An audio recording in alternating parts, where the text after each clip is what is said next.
In the midst of an extreme cold wave, with lethal hail and heavy snowfall, one clutches endless supplies while observing adversaries who are desperately fighting for mere sustenance.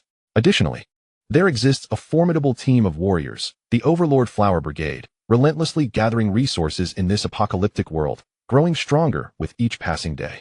Yet, I find myself lamenting that my family, the Zhongs, are no better than mere dogs, consuming so much yet yielding only this meager return, utterly worthless. Dear brother-in-law, I am grateful for your support in raising my son, she claimed, though she is not my biological sister. Go to hell.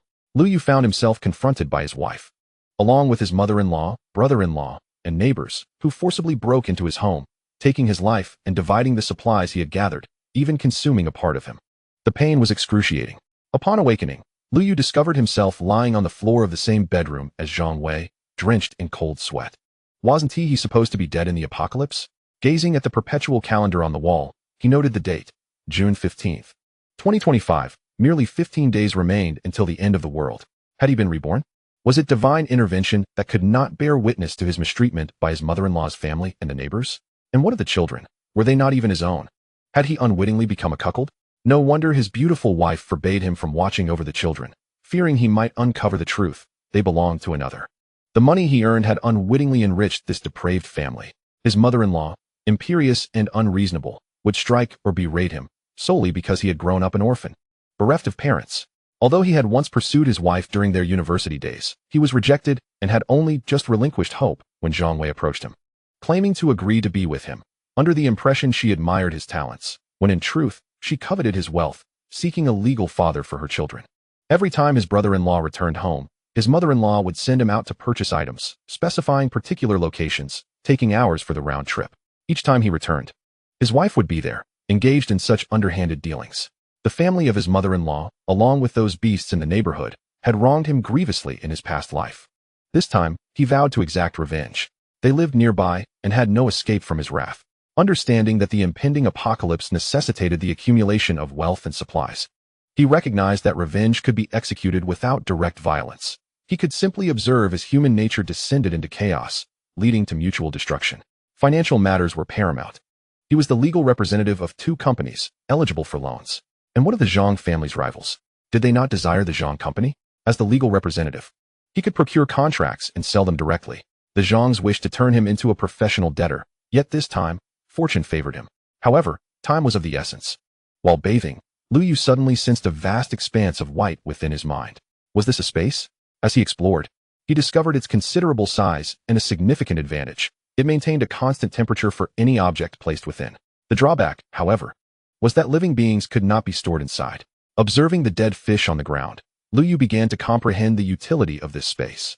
Though it could not harbor living creatures, it was ideal for concealing bodies and enacting vengeance. This space, akin to a psychic anomaly, could not be utilized by those stronger than himself. In the early stages of weakness, it is imperative to strive for self-improvement in various aspects. One must procure some weapons. Cold weapons are essential, while hot weapons would be preferable. However, given the restrictions on firearms in Daxia, they are difficult to obtain. I recall Tiannan City, where a military base is located. When the cold wave arrives, accompanied by toxic hail and heavy snowfall, they will evacuate, allowing me the opportunity to acquire some. Clad in a shirt purchased for a mere nine from a certain online store, Liu Yu descended the stairs. That lazy brat. Since my daughter Zhang Wei married you, your family has struck gold. Are you plotting a rebellion? The voice of his mother-in-law, Jia Tsuhua, a woman with a round face and a mane of golden hair, echoed through the air. Liu Yu found himself perplexed by what his ostensibly righteous father-in-law, Zhang Zhonghai, saw in her. Eager to earn money, he had no desire to engage with her. When the apocalypse arrives, I will have my chance to deal with you, he thought. Seething at the mere mention of Zhang Wei, that wretched woman. After their brief encounter following their marriage, she had resolutely barred him from any further intimacy. How could she stoop to such shameless behavior? Bearing children for her brother, how could she commit such an act? Although she was not Zhang Zhonghai's biological daughter, they shared the same household registration. This revelation had come to him in his dying moments, whispered by Zhang Zhonghai's son, Zhang Run. Such an auspicious name. Yet your actions are nothing but disgraceful and immoral. Illegitimate child, hurry up. I am starving. Make me something to eat. Jia Tsuehua shouted, her brow furrowed, her face contorted in a grimace. I'm off to buy groceries, Liu Yu replied, attempting to maintain a facade of civility. Be quick about it. I can't wait any longer. Why can't that old woman cook for herself? Liu Yu cursed silently, hastily leaving his home. As he stepped outside, he encountered Zhang Wei's cousins, Yi Ting and Yi Bingyan, two insufferable individuals who shared Zhang Wei's disdain for him. "Look who it is, my college-educated brother-in-law. Playing housekeeper and cooking at home," Yi Ting remarked, playfully tugging at her hair. "What is the point of talking to this loser?" Yi Bingyan responded, eyeing Liu Yu with contempt. Liu Yu felt a wave of nausea wash over him as he regarded Yi Ting, who had become an internet sensation after a scandalous incident that had garnered her a significant following. It was embarrassing to witness someone so shamelessly reveling in their notoriety, now boasting millions of fans. Those who admire Yi Ting must have had their brains scrambled. Would they not be disillusioned and turn away? He hastily departed from the scene. Liu Yu, what a coincidence. A bespectacled man with a high jawline and beady eyes intercepted him. He had slicked back hair that glimmered, so shiny that a fly landing on it would surely meet its demise. This was Yang Fugui, a lawyer from the Wang family. In the impending apocalypse, this man had thrived, once even orchestrating a pursuit against Liu Yu. Their enmity stemmed from Liu Yu's refusal to sell a company owned by the Zhang family to him, resulting in Yang being publicly humiliated by his superior. Gazing at his adversary before him, Liu Yu understood the purpose of his visit. Calmly, he remarked, "I am aware of your intentions. Let us change the venue." "Very well," Yan Fugui replied, momentarily taken aback, for he did not anticipate Liu Yu's swift acquiescence. "Let us proceed to a newly opened restaurant. It is quite pleasant. We shall dine and converse." Liu Yu uttered no further pleasantries. Upon arrival at the restaurant, he articulated his demands. "I require 30% of the company's market value in cash to be deposited immediately. After 10 days, I shall assist you with the necessary procedures." With the company valued at 15 billion, he was requesting 4.5 billion in cash. "What do you mean by this? Are you jesting? Are you attempting to swindle me?" Yan Fugui's disbelief was palpable. "I surmise you are in need of funds and our assistance. Are you truly prepared to live a life of subservience? After all, you are a graduate of a prestigious university, are you not?" Chapter 2. The frenzied accumulation of resources. Liu Yu regarded Yan Fugui with a cold, piercing gaze. Having survived in the harsh conditions of a post-apocalyptic world, he exuded an aura of menace. The intensity of his stare unnerved Yan Fugui. "This is a sum of 4.5 billion. I cannot make such decisions." Yan Fugui hastily clarified. "If you cannot make decisions, then spare me your words. You waste my time. If you wish for something for nothing, you are merely dreaming. Fetch someone who can speak with authority." As he spoke, Liu Yu snapped 10 pairs of chopsticks in quick succession. "If you do not wish for your neck to meet a similar fate, do not mock me. Otherwise, I might think you are merely a pawn sent by the Zhang family to test me." "No, we are sincere," Yan Fugui stammered. "Allow me to make a phone call."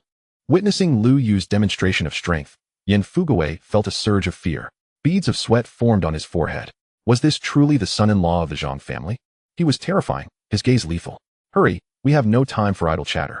After issuing his warning, Liu Yu resumed his meal, savoring the delightful flavors he had not enjoyed in a long while. Meanwhile, Yan Fugui exited the private room to make his call. At that moment, Liu Yu's Xiaomi phone rang. The caller ID displayed wife, referring to the loathsome Zhang Wei, the woman who had borne a child with her brother and left him to take the blame. Looking at the distasteful name, Liu Yu promptly hung up, disinterested in engaging with her. On the other end, Zhang Wei realized her call had been disconnected. Rising from the small bed in her office, she angrily shouted, "That worthless Liu Yu dares to hang up on me. I shall make him pay." Zhang Ren caressed Zhang Wei's fair skin, soothingly replying, "Do not worry. I will find someone to teach that brat a lesson. Be careful not to harm him." Zhang Wei interjected hastily. "Why? Are you concerned for that waste?" Zhang Ren squinted his eyes, his tone menacing. "What are you insinuating? The child, Zhang Jie, is yours. I have only been with him once and have never allowed him to touch me since." Zhang Wei shot a glare at Zhang Ren. "You earn over 10,000 a month, yet you behave like a free caretaker. If he is harmed, who will look after the child, or our parents?" "At least you are sensible," Zhang Ren replied with a smirk. "All right, you return discreetly. Once the matter is settled, you shall proceed to the city to secure that project. And I will indulge you," Zhang Wei said, her eyes gleaming with avarice. "Understood. You shall cater to my needs. The thought of you sharing a room with that worthless man at home incenses me. Since he is ignoring my calls, I will have him sleep downstairs for a month. When you return, you can reside in the study on the second floor," Zhang Wei assured Zhang Ren. "Very well." Having pacified Zhang Ren, Zhang Wei dialed again. Once more, Liu Yu hung up. Undeterred, she called again. This time, Liu Yu answered. "Hello? Liu Yu, where have you been? Mother said you went out to buy groceries, and you still haven't returned. Do you intend to let her starve?" "I'll be back shortly. The items mother wants are not easy to procure. I'm in line," Liu Yu replied nonchalantly. "Hurry up, you good for nothing.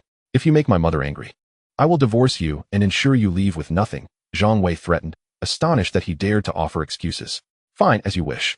Let us proceed with the divorce tomorrow. I want nothing, just a clean break, Liu Yu retorted, refusing to indulge Zhang Wei's temper, aware of the sibling dynamics at play. If the child is not his, a divorce would be preferable, as long as he signs the contract before the divorce. He believed the Wang family's influence would leave the Zhang family powerless. What did you say, you worthless man? Repeat that. Zhang Wei, while on the phone, felt her anger surge, flames igniting in her eyes. She had not anticipated that this man would agree to divorce her. She merely intended to intimidate him. Utilizing Liu Yu's status as her husband, she sought to present him as a reliable corporate guarantor while concealing the truth about her child with Zhang Ren. Zhang Wei was not keen on divorce, at least not at this moment. She had yet to extract all the value she could from Liu Yu. I thought you wanted a divorce. I have consented, haven't I? Are you deaf? Did you not hear? See you tomorrow. Liu Yu stated before abruptly ending the call and shutting off his phone. Fuming, Zhang Wei hurled her phone against the wall, losing interest in playing cards with Zhang Ren. How infuriating. That good-for-nothing actually agreed to the divorce. Has he lost his mind? Zhang Ren's gaze revealed a sinister intent. Yes, I must return. This marriage cannot end now. With that, Zhang Wei climbed off Zhang Ren and began dressing, eager to check on Liu Yu's situation. Yan Fugui called back. Mr. Liu, the Wang family agrees to provide you with 3 billion initially, the remaining 1.5 billion will be transferred upon completion of the transfer. That won't suffice, the 1.5 billion must be in my account within 3 days. Otherwise, I will sell it to someone else. You can manage that, Liu Yu replied through clenched teeth. All right, agreed. Let us sign the contract. Yan Fugui, slick-haired, narrowed his eyes as he retrieved the contract from his bag. Transfer the funds, 3 billion to this account, Liu Yu said as he tossed out his card. Very bold, Yan Fugui remarked, dialing a number in Liu Yu's presence. Inform Director Wang to transfer funds to this account. Under the name Liu Yu. Within a minute, Liu Yu's phone chimed with a message. The sum of 3 billion has been credited. Excellent. With the remaining 1.5 billion due in 3 days, I shall reconsider my position. No issues. The contract was swiftly finalized. Ensure that Zhang's family does not see us together. Can you manage that? Liu Yu instructed. This hotel belongs to the Wang family. I will take a backup of the surveillance footage shortly and delete the rest. Yan Fugui remarked with a cold smile. Certainly, let me borrow that fine vehicle at the entrance for a few days. It would be inconvenient to attend to matters without transportation. Of course, it's yours to use, Yan Fugui replied. Thank you. Receiving the keys, Liu Yu drove off. He proceeded to rent several warehouses, as all the items he purchased would need to be delivered there in the coming days. Fortune smiled upon him, as he found a temporary sublease. After paying 1 million in rent, he secured ownership of the warehouse. Liu Yu activated his phone and placed an order for 10,000 tons of pork, 3,000 tons of beef and lamb, and 2,000 tons of chicken and duck. Additionally, he ordered rice, flour, and similar provisions. When the tap water becomes contaminated, he opened a certain online marketplace and purchased several thousand water tanks, each capable of holding 1,000 tons of water. He also bought air purifiers, generators, and various other necessities. He acquired dozens of tons of dry charcoal and solid alcohol, along with several tons of fast food items such as instant noodles and bread. Nearly 1 billion was spent. By the way, where can I procure those pharmaceuticals that are invaluable in the apocalypse? Chapter 3. Stockpiling medicine and purchasing modified mounts. As Liu Yu lamented his lack of connections in this regard, a long unheard phone call interrupted his thoughts. It was a former classmate, vaguely remembered to be involved in pharmaceutical wholesale in Tiannan City. Brother, where have you struck gold? Now that you are the son-in-law of the Zhang family, do you have connections? Lu Fei spoke with familiarity on the other end of the line. What is the matter? I have a batch of medicine here that I cannot sell, and my boss is constantly berating me. Lu Fei began to vent his frustrations. Liu Yu's initial concern transformed into joy. It was as if a pillow had been delivered just as he felt drowsy. What kind of medicine? Let me see what I can do. Really? Lu Fei on the other end sounded uncertain. Cold medicine, anti-inflammatory drugs, cough medicine, as well as disinfectants, band-aids, and gauze. Lu Fei replied hesitantly. How much in total? Are you truly interested? Lu Fei asked, astonished. Liu Yu's tone turned stern. For heaven's sake, are you a man or not? Spare me the small talk. How much is it? He understood that in an apocalyptic scenario, when plants become contaminated, there would be no medicine left to consume. At times, a single pill could compel someone to risk their life for you. Human life becomes the most worthless commodity in such times. Around 150 million in total. But I can offer you a discount if you are serious. Send the list to me, deliver it to the XX warehouse. I will pay you after inspecting the goods. Liu Yu stated. Are you not deceiving me? With Lu Fei's repeated skepticism, Liu Yu's temper flared. Lu Fei, If you don't trust me, then don't bother calling. Do you think I have time to waste on you? No, please don't be angry. I just think the quantity is excessive. What do you need so much for? Enough with the nonsense. If you're selling, it's 120 million. Otherwise, go find someone else, Liu Yu asserted, his tone uncharacteristically forceful since his school days. With 2 billion still in his account and feeling disrespected, it was only natural for him to be irked. All right, just don't play tricks on me. And by the way, don't let the Zhang family know, or I'll make sure you regret it, Liu Yu cautioned. Why? Lu Fei, about to hang up to inquire with the Zhang family, was puzzled by Liu Yu's warning. Lu Fei, have you undergone surgery and turned into a coward? Stop dragging this out. If you don't want to buy it, then I'm done catering to you, Liu Yu shouted. Sorry, I want to ask again. I'll send it to you right away. Hurry. If it's not here by 6, I'll cancel the order, Liu Yu concluded before abruptly hanging up. He immediately went to a nearby supermarket and purchased a considerable amount of windbreakers, a fine commodity for shielding against the elements. He also acquired over 100 down jackets, various undergarments, dining utensils, and a complete assortment of seasonings, oil, salt, soy sauce, pepper, chili, star anise, and more. The total expenditure amounted to 30 million. Deliver it to the XX Road warehouse, Liu Yu commanded loudly after settling the bill. Observing the supermarket manager, who had not a single roll of toilet paper in the living area, he quickly replied, Yes, boss. I'll arrange for a vehicle to deliver it right away. Move quickly, no dawdling. After that, Liu Yu rushed to a camping club. Boss, what do you need? Pack everything you have, shovels, props, tents, and those insulated foam items, Liu Yu declared with authority. What did you say? Pack everything. The sales clerk was bewildered, perceiving Liu Yu as a madman in his peculiar attire, and thought he must have just escaped from a mental institution. Can you make decisions, or do I need to call your manager? Stop wasting my time. Liu Yu waved dismissively, his expression turning stern. Unsure if Liu Yu was causing trouble, the sales clerk summoned a middle-aged man, around 40 years old, to assess the situation. Sir, are you certain you want to have everything in my store packed? Yes, how much will it cost? Calculate it quickly. I have little time. Liu Yu nodded affirmatively. The last time you purchased, it was around 2 million. You're taking all of it? Yes, just finalize the bill. By the way, do you sell any modified off-road vehicles at this camping store? As the boss and sales clerk stood in stunned silence, Liu Yu completed the transaction. Watching them pack the sleds and tents, he contemplated his future adventures on the road. Do you still desire a vehicle? What caliber of off-road vehicle are you seeking? The boss has discovered this individual. He is either a bored tycoon or a madman indulging in such purchases. Do you believe the apocalypse is upon us? Is there even a standard? One that can withstand grenade blasts without shattering the glass or damaging the tires, perhaps one with considerable horsepower. A bulletproof grade? That is rather expensive. How much, you may inquire? Liu Yu replied with impatience. The vehicle itself is approximately 300,000.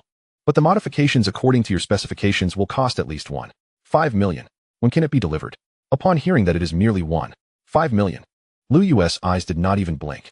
It is available immediately. It belongs to a doomsday enthusiast who wishes to return to family life. The boss held back his question, pondering whether Liu Yu might also be interested in experiencing a survival game. Very well, take me to see it. And have it delivered to the same location. I will settle the payment upon arrival. Excellent. The boss took a seat in Liu Yu's vehicle and surveyed the interior. This is a BMW S750, quite an expensive model indeed. Truly a wealthy patron. Arriving at a car dealership, they beheld a modified Wrangler. The steel plates are a staggering 5 centimeters thick, equipped with solid bulletproof tires. The glass is resistant to sniper fire. It is said that a Barrett left a mark upon it. Very well, I will take it, have it delivered, and I will pay upon arrival. Liu Yu stepped out of the vehicle and addressed the seller. Boss, are you truly going through with this? Of course, accompany the delivery. I shall return home first. Back at the rented warehouse, Liu Yu noticed that the items he had procured from the supermarket had begun to arrive. They came equipped with a forklift for unloading. The arriving trucks were already encountering traffic. As night fell at 9 o'clock, he finally had a moment to rest. With a mere thought, he gathered all the contents into his space, organizing them neatly. He did not return home that evening, unaware that upon her return, Zhang Wei was furious at not finding him. After relaying this situation to her mother, Jia Cuihua, and her father, Zhang Zhonghai, they erupted in laughter, dismissing her concerns as mere bravado. Their son is at home. Where could he possibly go without his parents? Perhaps he feels remorse for his words and has gone to weep, too afraid to return home. When Zhang Ren stealthily entered Zhang Wei's room, his phone rang. It was his cousin Yiting calling. Yiting, what do you want now? Chapter 4. Purchasing a villa, creating a sanctuary cousin? Your family buys a car for Liu Yu, but does not lend me any money? Yiting exclaimed, fuming. There is no car purchase. Liu Yu is nothing but a worthless individual. Why would my family buy him a car? Furthermore, refrain from calling me casually. If my girlfriend finds out, it will be difficult to explain. Zhang Ren concluded, hanging up before Yi Ting could respond. Sister, have you given Liu Yu any money? Zhang Ren inquired as he glanced at Zhang Wei, who had just emerged from the shower, draped in a towel. No, that heartless beast wishes to divorce me. His salary card is with me. Why would I buy him a car? Zhang Wei's brows furrowed at the thought of Liu Yu wanting to divorce her, igniting her fury. Just now, Yi Ting called and said that we should not buy a car for Liu Yu, nor lend her any money. That woman, Yi Ting, is now a social media celebrity. She gained fame overnight. It's quite embarrassing. Let her rich admirers buy her a car. After Zhang Wei finished speaking, she casually removed her bath towel and went to bed. Zhang Ren promptly turned off the light and swiftly approached her. Hurry back to sleep. Liu Yu will return soon. And it won't be good if he finds out. Zhang Wei pushed Zhang Ren away. Thinking about that useless fool sharing a room with you makes me want to strangle him, Zhang Ren panted, speaking fiercely. Well, isn't this quite fine. By the way, your new girlfriend, I heard her name is Liu Yu. It seems she's my schoolmate. We never got along in school. I wonder if she's after your money. Zhang Wei turned on the bedside lamp. Rest assured, my heart still belongs to you. Zhang Ren reassured her, though his thoughts were elsewhere. Plotting to win over Liu Yu and then leave this place to buy a house elsewhere. He planned to return to Zhang Wei when Liu Yu was otherwise occupied. As if I don't know what you're thinking. Don't worry, dear sister. I want to be jealous of you. After all, I have feelings for you. She urged Zhang Ren to leave. Zhang Wei called Liu Yu, but there was still no answer. Exhausted, she tossed her phone aside and fell asleep. Little did she know that Liu Yu was already aware that the child was not his, but rather Zhang Wei's and Zhang Ren's. Liu Yu had already collaborated with the Wang family to sell the Zhang family's company, preparing to exact a harsh revenge on everyone in the Zhang family, as well as the residents of this community, once the day of reckoning arrived. The following day, Liu Yu went directly to a high-end community across from his own and purchased a villa for 80 million. It had 2 floors below and 3 above, covering approximately 900 square meters. He wanted to call the owner of the modified car he had sold the previous night. Hello, Boss Liu, what is up? The car has been sold, and it's not refundable. It's not the car's issue, Brother Zhou. I wanted to ask if you know anyone in modifications. Liu Yu replied awkwardly. Modifications? Are you dissatisfied with the car and want to modify it? No, I want to modify the house I just bought. Modifying a house to be bulletproof? Zhou Xiong teased deliberately. Yes, do you have someone for that? Liu Yu affirmed. What? You can't be serious. Zhou Xiong thought he was joking, but Liu Yu was indeed serious. Of course, I've recently become enamored with a survival game. So you understand? Liu Yu casually explained. Impressive. This is something you can handle. I'll introduce you to a brother of mine shortly. He is from a construction crew and has renovated several bank vaults. If you pay well, the work will be exquisite. Thank you. After hanging up the phone, Liu Yu shortly received another call, claiming to be from someone introduced by Zhou Xiong. Liu Yu wasted no time in arranging a meeting. Approximately 20 minutes later, a businessman arrived, accompanied by a stunningly beautiful woman. Hello, you must be Liu Yu. A man approached Liu Yu with a greeting. I am Sunny. And this is my sister Sun Wan, a graduate student in the architecture department of Tianjin University, responsible for designing the blueprints of your house. Nice to meet you. And thank you for your hard work. Let us first inspect the property, Liu Yu said, gently grasping half of Sun Wen's palm, which felt remarkably soft and delicate, before quickly releasing it. Upon reaching the villa, Sun Wen began measuring the premises. Liu Yu turned to Sun E and stated his requirements. This house must be equipped with 360-degree surveillance, an independent drainage system, and a fire safety system. Additionally, I require bulletproof glass, and it would be ideal if the foundation is constructed with RHB 500E rebar. I also hope for excellent insulation and airtightness, capable of withstanding a magnitude 10 earthquake. Sun Yi's eyes widened in astonishment at Liu Yu's demands. The specifications surpassed those of a bank vault by several folds. A house of such caliber would be virtually impossible to manage without formidable weaponry. What kind of person would construct a house like this? He mused. Is it beyond your capabilities? Liu Yu inquired with a furrowed brow. It is possible, but it will require time and a significant financial investment, Sun Yi replied, meeting Liu Yu's gaze. With a sweeping gesture, Liu Yu assured, quality is paramount. I have heard commendable things about your reputation, which is why I sought your expertise. Money is not an issue. Simply state your price. Soon, Sun Wen joined them, and Sun Yi spoke with her for a moment, observing the change in her expression. He wondered if Liu Yu's demands were indeed excessively high. Was he truly intent on crafting an apocalyptic fortress? The whims of the wealthy were indeed peculiar, wasting money on extravagant endeavors. Mr. Liu, based on your specifications, I estimate that with independent waterproofing, water supply, and heating systems, along with the necessary materials, it would take approximately 18 days and cost around 50 million. Sun E approached Liu Yu with this information. With the impending apocalypse looming in less than 11 days, Liu Yu clenched his teeth and insisted, "No, I need it completed within 10 days. What? 10 days is unfeasible. You must consider using seawater cement, which reportedly cures in half an hour, but that will incur additional costs. If you want it done in 24 hours, I will need to ensure completion in 10 days, which will significantly increase labor costs," Sun E cautioned, anxious about the demands of the job. "Very well, I will provide you with 100 million. An initial deposit of 50 million, another 10 million upon completion, and 40 million upon inspection. Should there be any deceit, you must compensate me 200 million. Is that agreeable? If so, let us sign. Rest assured, my craftsmanship is impeccable," Sun E replied, accepting the terms. After the contract was signed, Liu Yu advised, "I have already spoken with the property management. No one must disclose that this house belongs to me." "Understood," Sun E said, awaiting the deposit of 50 million. Without further ado, he immediately began assembling a team to deliver materials and commence the renovations on the house. This would be his most exquisite masterpiece, one that only a small boy could potentially ruin. To maintain stability with the Zhang family, Liu Yu returned home dressed in his humble attire, worth merely 9 yuan and 90 cents. In the 5th chapter, titled The Little White-Eyed Wolf, Successful Shelter Renovation, Liu Yu, harboring a silent resentment, prepares a meal. Feeling the pangs of hunger, he reflects on enduring 12 more days of torment from those despicable individuals while envisioning their demise before him. Meanwhile, Zhang Wei returns home with a newly purchased bag, only to berate Liu Yu with derogatory remarks before ascending the stairs. After preparing the meal, Liu Yu casually eats in the kitchen. Just as he intends to go upstairs, he hears Zhang Ren's offspring, Zhang Jie, calling out in frustration, demanding to know his whereabouts and expressing his hunger. Cursing under his breath, Liu Yu retreats upstairs to retrieve his belongings. His possessions are scant, consisting of an unremarkable jade pendant, rumored to be a keepsake from his parents. Zhang Wei dismisses its worth, indicating that had she seen its value, it would have long been sold. Upon entering her domain, he is met with her abrasive scorn, but he ignores her, taking his pendant and departing. If not for the need to placate her and the Zhang family, he would find it unbearable to be in the presence of such a shameless woman. Stepping outside for fresh air, a call from Yen Fugui informs him that the remaining 1.5 billion will be transferred shortly, with hopes that Liu Yu will cooperate in the ensuing procedures within 3 days. After the call, the funds are deposited, bringing his total to approximately 1.8 billion. He allocates 500 million to secure several upscale hotels, requesting them to reserve a floor exclusively for him, where they will prepare and deliver meals.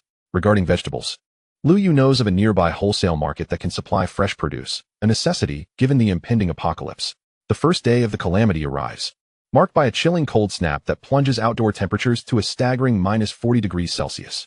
Such frigid conditions are unprecedented in Jiangnan, leaving many too fearful to venture outside. The warehouse, largely deserted by 10 p.m. except for a few patrolling guards, becomes an ideal solution for his vegetable and fruit needs, significantly saving him costs. However, with funds secured, he contemplates the acquisition of firearms and ammunition. Initially, his powers are weak, and the thought of facing armed adversaries is daunting.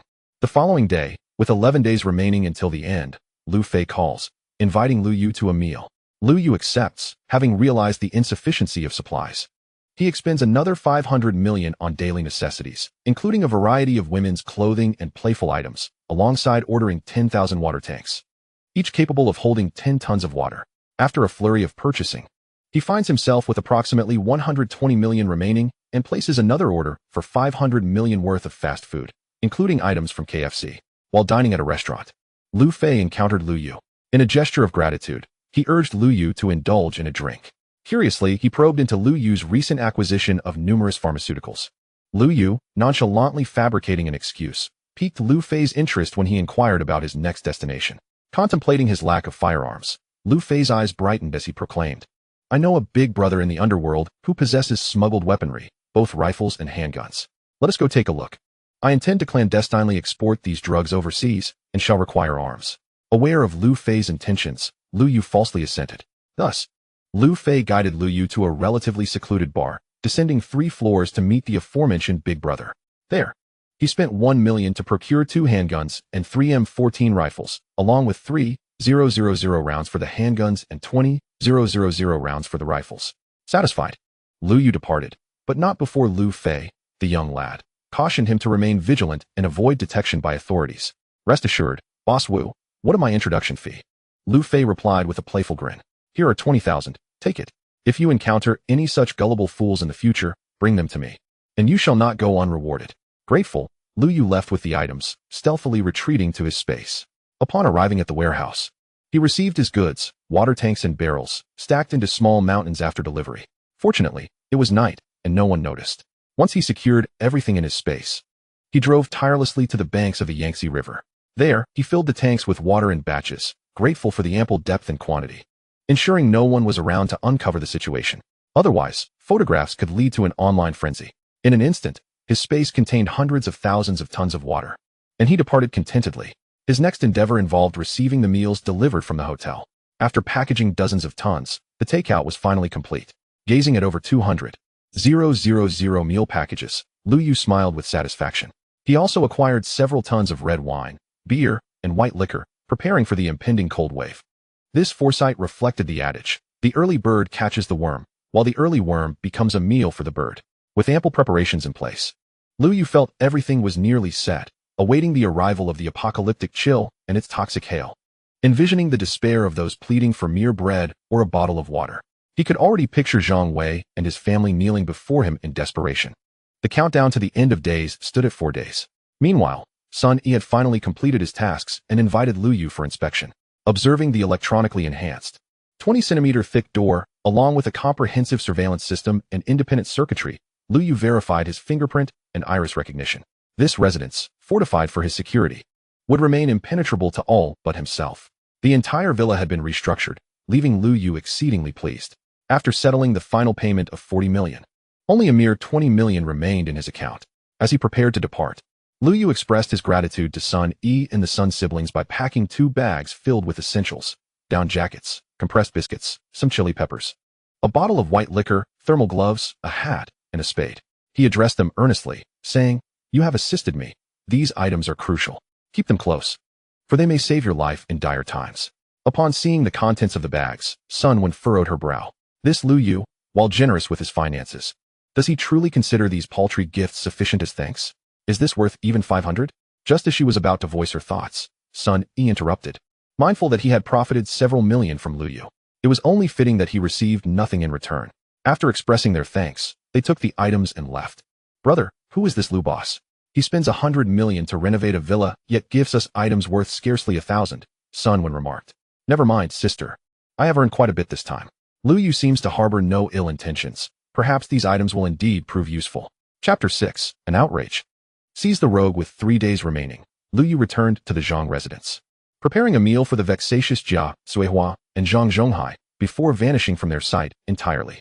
He planned to hide within the logistics transfer station, where he would diligently gather dozens of tons of vegetables and fruits for himself, along with snacks from the supermarket warehouse. In such frigid weather, how could they possibly venture out to procure food? Just as he exited the community gate, a woman collided directly into his arms, shouting, "Help! Seize the rogue! Assault!" In broad daylight, such an immoral act was unfolding. "Young man, how could you behave so shamefully? You cannot leave." The infamous pants-dropping goddess, Yi Ting, was live-streaming and had captured the scene perfectly, a mocking smile gracing her lips. "Liu Yu, you're finished this time," she sneered. Yi Bingyan wore a sinister smile, declaring, "Let us see if you'll get divorced this time. That Zhang Wei is the woman my brother desires. You've been fortunate enough to have her. Cousin Zhang Wei will undoubtedly divorce you now." Amidst the chaos, the woman in Liu Yu's embrace was none other than Liu Shishir, his former girlfriend. "What madness is this, Liu Shishir?" He responded coldly upon recognizing her. "Liu Yu, don't think that just because you were my ex-boyfriend, you can treat me this way. I must call the police." Liu Shishir resolved to disregard her dignity for the sake of her current partner, Zhang Ren.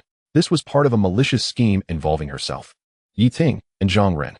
They intended to exploit Yi Ting's status as an online influencer to ensure Liu Yu's utter humiliation, leaving him with nothing and burdened with the label of a scoundrel in Yi Ting's livestream. Those sycophants and mindless followers, upon encountering a fragile woman, weep with such sorrow. They have willingly surrendered their intellect to the whims of the mindless. They begin to screenshot and disseminate videos, denouncing Liu Yu as a scoundrel. Zhang Wei, upon witnessing the video, is consumed with indignation. It is no wonder Liu Yu wishes to divorce her. It appears he has turned his affections to his former girlfriend. How could the man she painstakingly acquired be so easily taken from her? Although she suspects this may be a form of retribution from her brother, Zhang Ren, she refrains from confronting him. She believes that Liu Yu's desire to divorce her necessitates using this incident as leverage to admonish him, to make him realize that in this world, apart from herself, no one else will cherish him, nor will anyone from the Zhang family. Liu Yu would find himself destitute without the Zhangs, better off as a servant within their household, fulfilling the role of a good stepfather and preparing meals for her parents. Lu Shishir, what do you want? Liu Yu furrows his brow, visibly displeased. What do you mean by what do I want?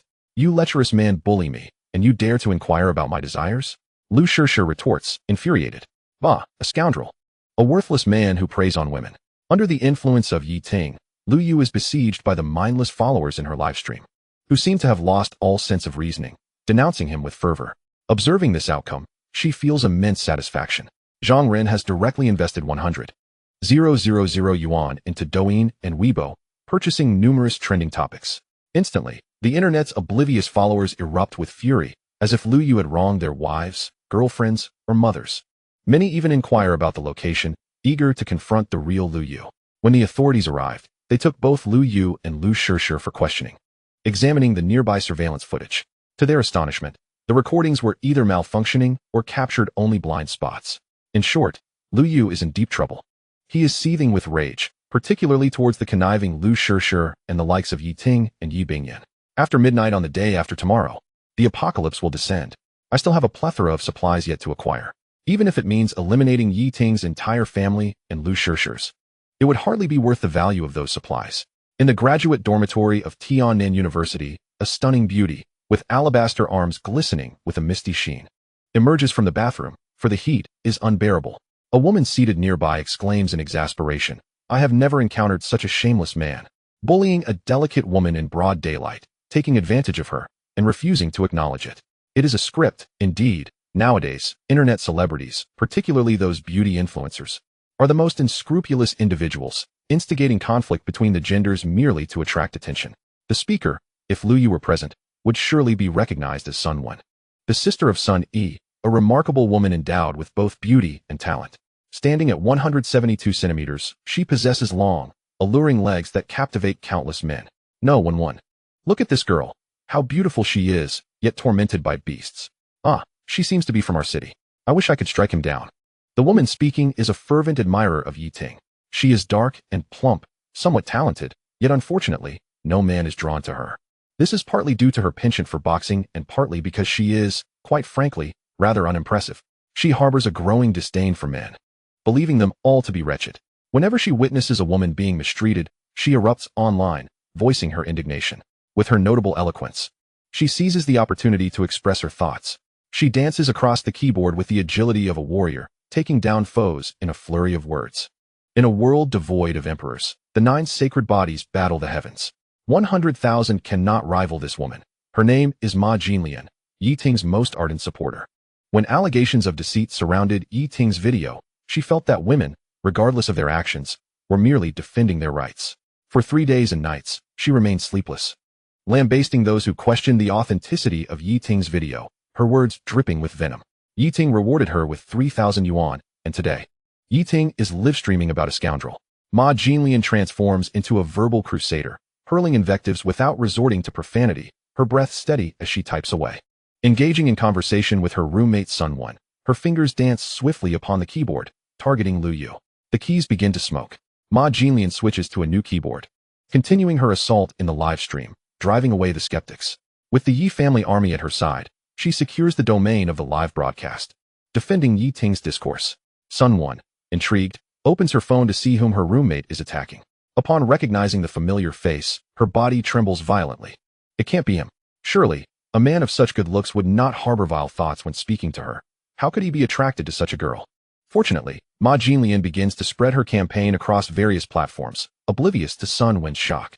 Chapter 7. The scoundrel denounced across the internet. Sun Wen rushes out, eager to call Liu Yu. However, the call does not connect. Ma Jinlian, her fingers gracefully dancing over the keyboard, remains unaware of her roommate's reaction. At last, in Yi Ting's live stream, she has driven off the detractors, joyfully setting down her keyboard. Wen, let us go for hot pot later.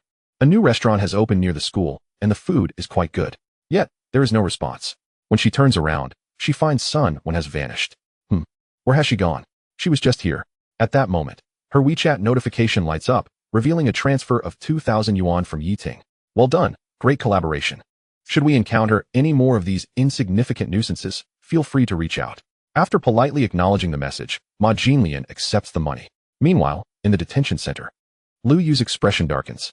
No one has come to bail him out, and he finds himself trapped, unaware of the situation outside. As Sun Yi sipped his drink, he received a text from his sister and decided to search online. To his astonishment, the entire internet was abuzz with news about Liu Yu, accused of publicly molesting women. Liu Shishir, as the victim, had verified her identity with a yellow V badge. If he did not assault me, why does he not come forward to explain? He only bullies a fragile woman like me.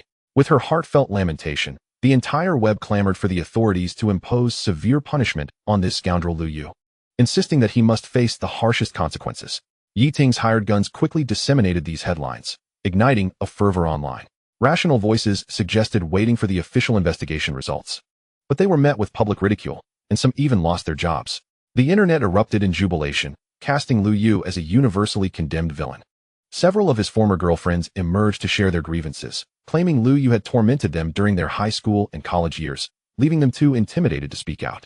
Those who sought reason were silenced. No one dared to question the authenticity of the accusations.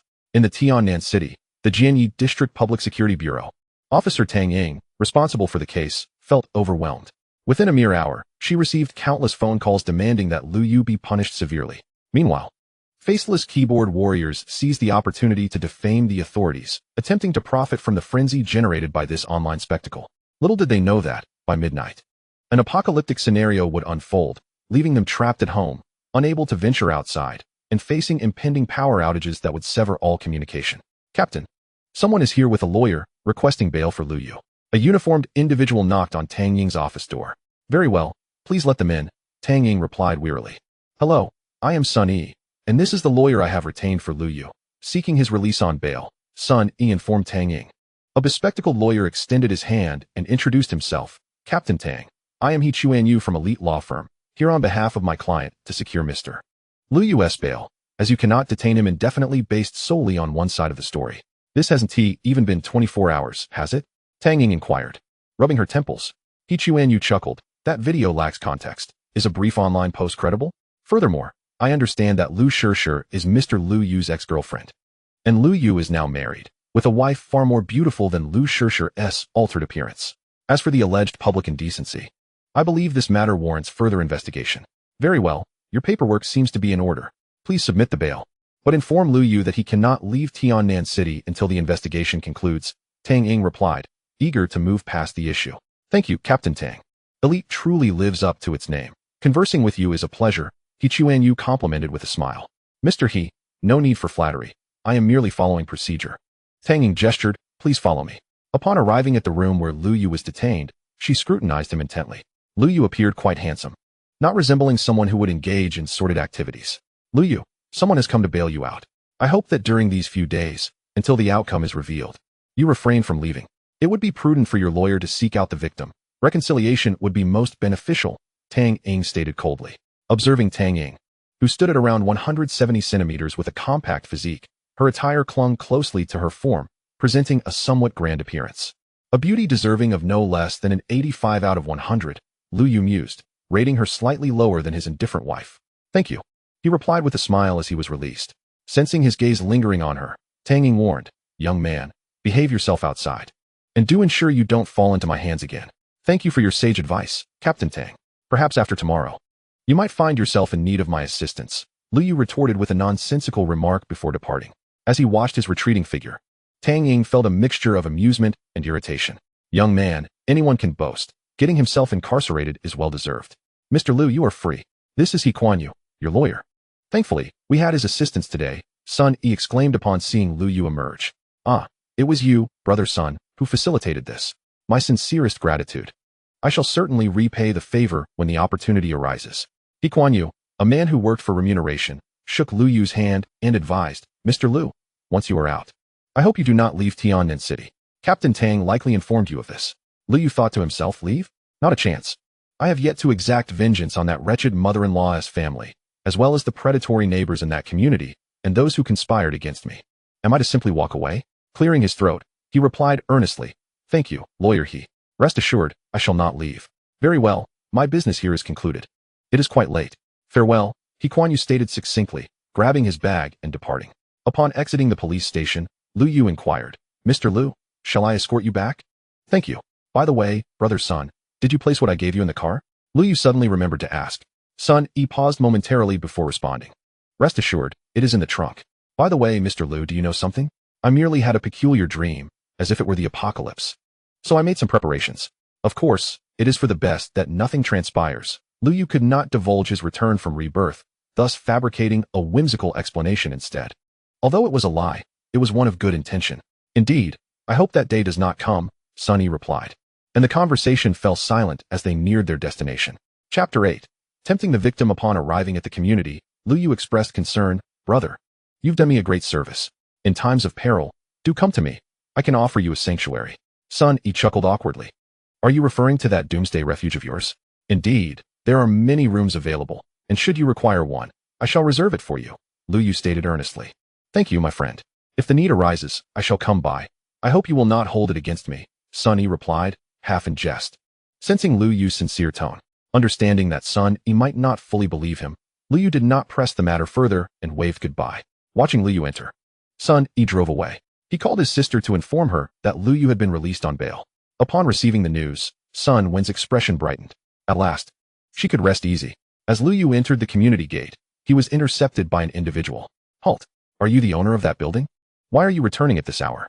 The security guard scrutinized Liu Yu as if he were a criminal, as though his presence in the community was an act of theft. What sort of inept security has this property management hired? You are here to protect the community, not to harass the homeowners, Liu Yu thought to himself, feeling a surge of indignation. Hey, I'm talking to you. Quickly tell me which community you belong to. What are you doing in the villa area? This is no place for you. The guard, who was a cousin of the property manager and had just returned from a half-month vacation to work the night shift, was oblivious to Liu Yu's identity. Leaning against the doorframe, he pointed a finger at Liu Yu. I am indeed a homeowner in this community. Do I need to report to you to go home? Liu Yu retorted, already irked by the false accusations made against him by Liu Shishir. Returning to the community only to be interrogated by this insufferable guard was particularly vexing. You're asking for trouble. Which building are you from? This is a villa area. You cannot claim to be an owner here, the guard insisted, still playing on his phone and leaning casually against the doorframe. Indeed, I am the owner of the top villa. If you don't believe me, check my access card. If you don't let me in today, I'll give you a good beating first and then call the police to have you arrested, Liu Yu declared.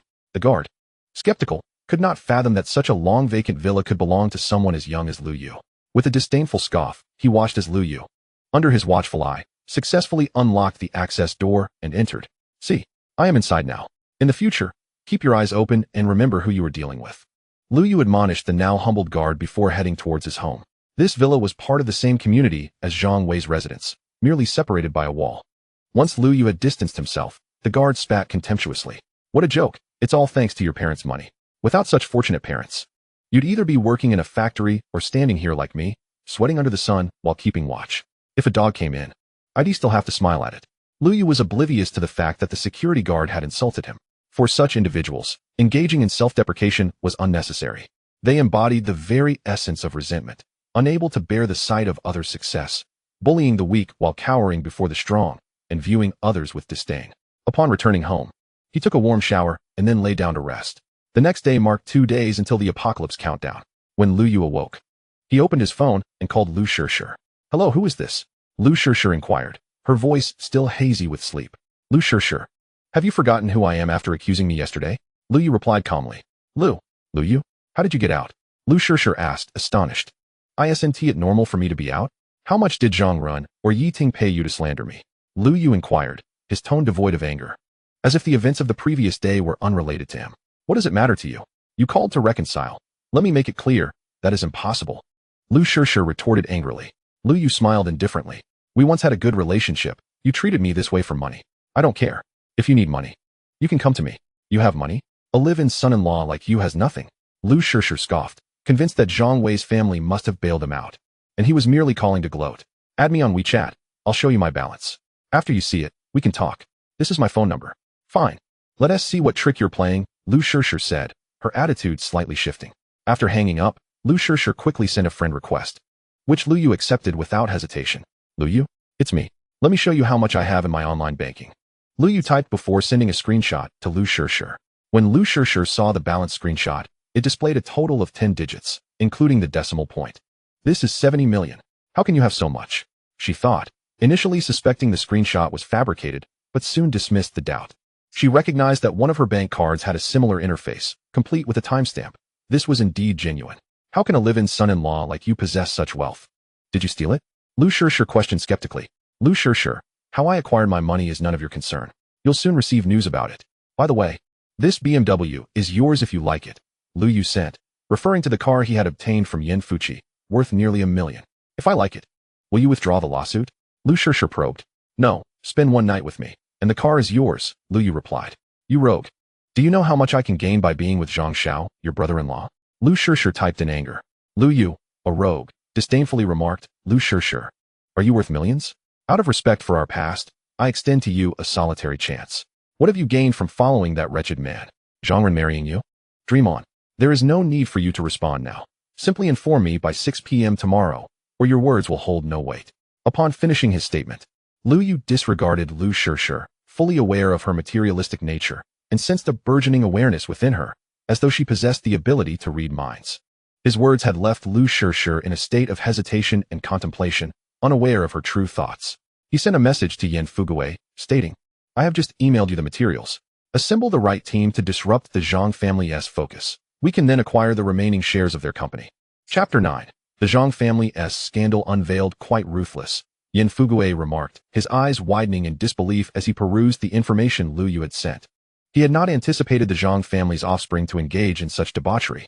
It was revealed that Zhang Wei was not Zhang Zhonghai's biological daughter, and that Zhang Ren had fathered a child with her, raising it within the Zhang household. No wonder Liu Yu, the son-in-law of the Zhang family, would agree to sell the stocks at a loss. Such a tremendous betrayal would be intolerable for any man to bear, having been deceived by both his wife and brother-in-law. The Zhang family had transgressed all moral bounds. If this information were to circulate, the value of Zhang's company shares would plummet, allowing the Wang family to acquire them effortlessly. This strategy was indeed shrewd. Soon after the Wang family head received this news, his reaction mirrored that of Yin Fuguwei. He instructed his secretary, have the public relations department amplify this news and propel it to trending status. Understood, Chairman. At this moment, Yi Ting, having rested well the previous night, continued to rally her sycophants, the Fei Yang-Yangs, to further sensationalize the Liu Yu scandal. Ma Jinlian, rising early, also joined the fray. After all, earning 2,000 a day was too tempting to refuse for someone who loathed men and coveted wealth. However, as she diligently participated, the professional public relations team hired by the Wang family mobilized with the ferocity of a locust swarm. In mere minutes, the Zhang family scandal reached the trending topics. The pants-off goddess, who had previously been at the forefront of the controversy, found her efforts swiftly overshadowed. The top 10 trends were now slipping from her grasp. She hurriedly messaged Ma Jinlian, urging her to intensify the promotion. Yet, how could Ma Jinlian and Yi Ting's followers compare to the millions of accounts wielded by the hired team? Before long, the news was submerged in the vastness of the internet. Initially, the public relations personnel of the Zhang company attempted to issue statements. But as more videos emerged and paternity tests were revealed, the veracity of the scandal became undeniable. Today, Zhang Zhonghai was attending a meeting at the company alongside Zhang Ren and Zhang Wei when suddenly, a secretary burst into the room, exclaiming, Chairman, we have a crisis. What is the rush? Do you not see that we are in a meeting? Such outbursts are utterly unbecoming. The moral paragon, Zhang Zhonghai, reprimanded. Chairman, something grave has occurred. Please take a look at this, the secretary said, presenting a report to Zhang Zhonghai. Interrupted during the meeting, he glanced at the paternity report, rising in anger, his hand trembling. Father, what is wrong?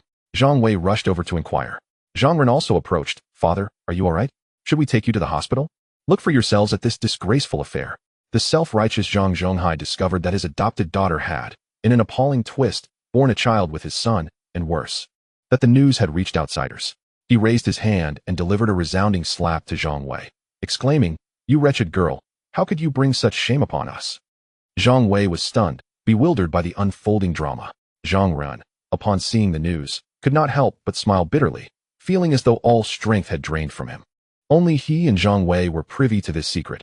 Even Liu Yu remained unaware. Who could have leaked such information? The origins of this scandal traced back long after the world had changed. While Liu Yu was out searching for food, Zhang Ren and Zhang Wei, unable to contain themselves, had engaged in a clandestine affair, unbeknownst to Jia Cuihua and Zhang Zhonghai. However, the deed had long since been done, with Liu Yu still yet to awaken his powers. And Zhang Ren and Zhang Wei having already done so, they deemed Liu Yu ineffectual and thus accepted their circumstances. In this era of relative order and lingering moral standards, how could Zhang Zhonghai, who prided himself on being a bastion of virtue, not be infuriated? His subordinates, too, retrieved their phones to check the news, quickly discovering the scandal. They regarded Zhang Zhonghai's family with disdain, especially resenting his constant moralizing about duty and sacrifice. What irony, that his own adopted daughter had borne a child with his son, all while sharing a household registration. How could you treat a humble man so poorly? They scoffed. If you intended for your adopted daughter to be a child bride, you should have kept her off the household register from the start. No one would have batted an eye. Or better yet, wait until they grew up and married in due course. There would have been far less uproar. Yet here you are, with Zhang Wei even having chosen a son-in-law from outside the family. Get out. Leave at once. Do not discuss this matter further, or be prepared to face the consequences. Zhang Ren glared at those casting scornful looks. At that moment, he was filled with a fury akin to a rabid dog, pounding the table and roaring. Such hypocrisy. You speak of righteousness while indulging in debauchery. This company, devoid of ethics, has tarnished my reputation. I refuse to be associated with you. I hold in the deepest contempt those of you who lack ambition, who are mere second-generation leeches. You are nothing. And yet you strut about as if you own the world while such disgrace unfolds. With a thunderous shout from Zhang Ren, 90% of the attendees in the conference room hastily resigned. They had grown weary of Zhang Zhonghai, the hypocritical manipulator.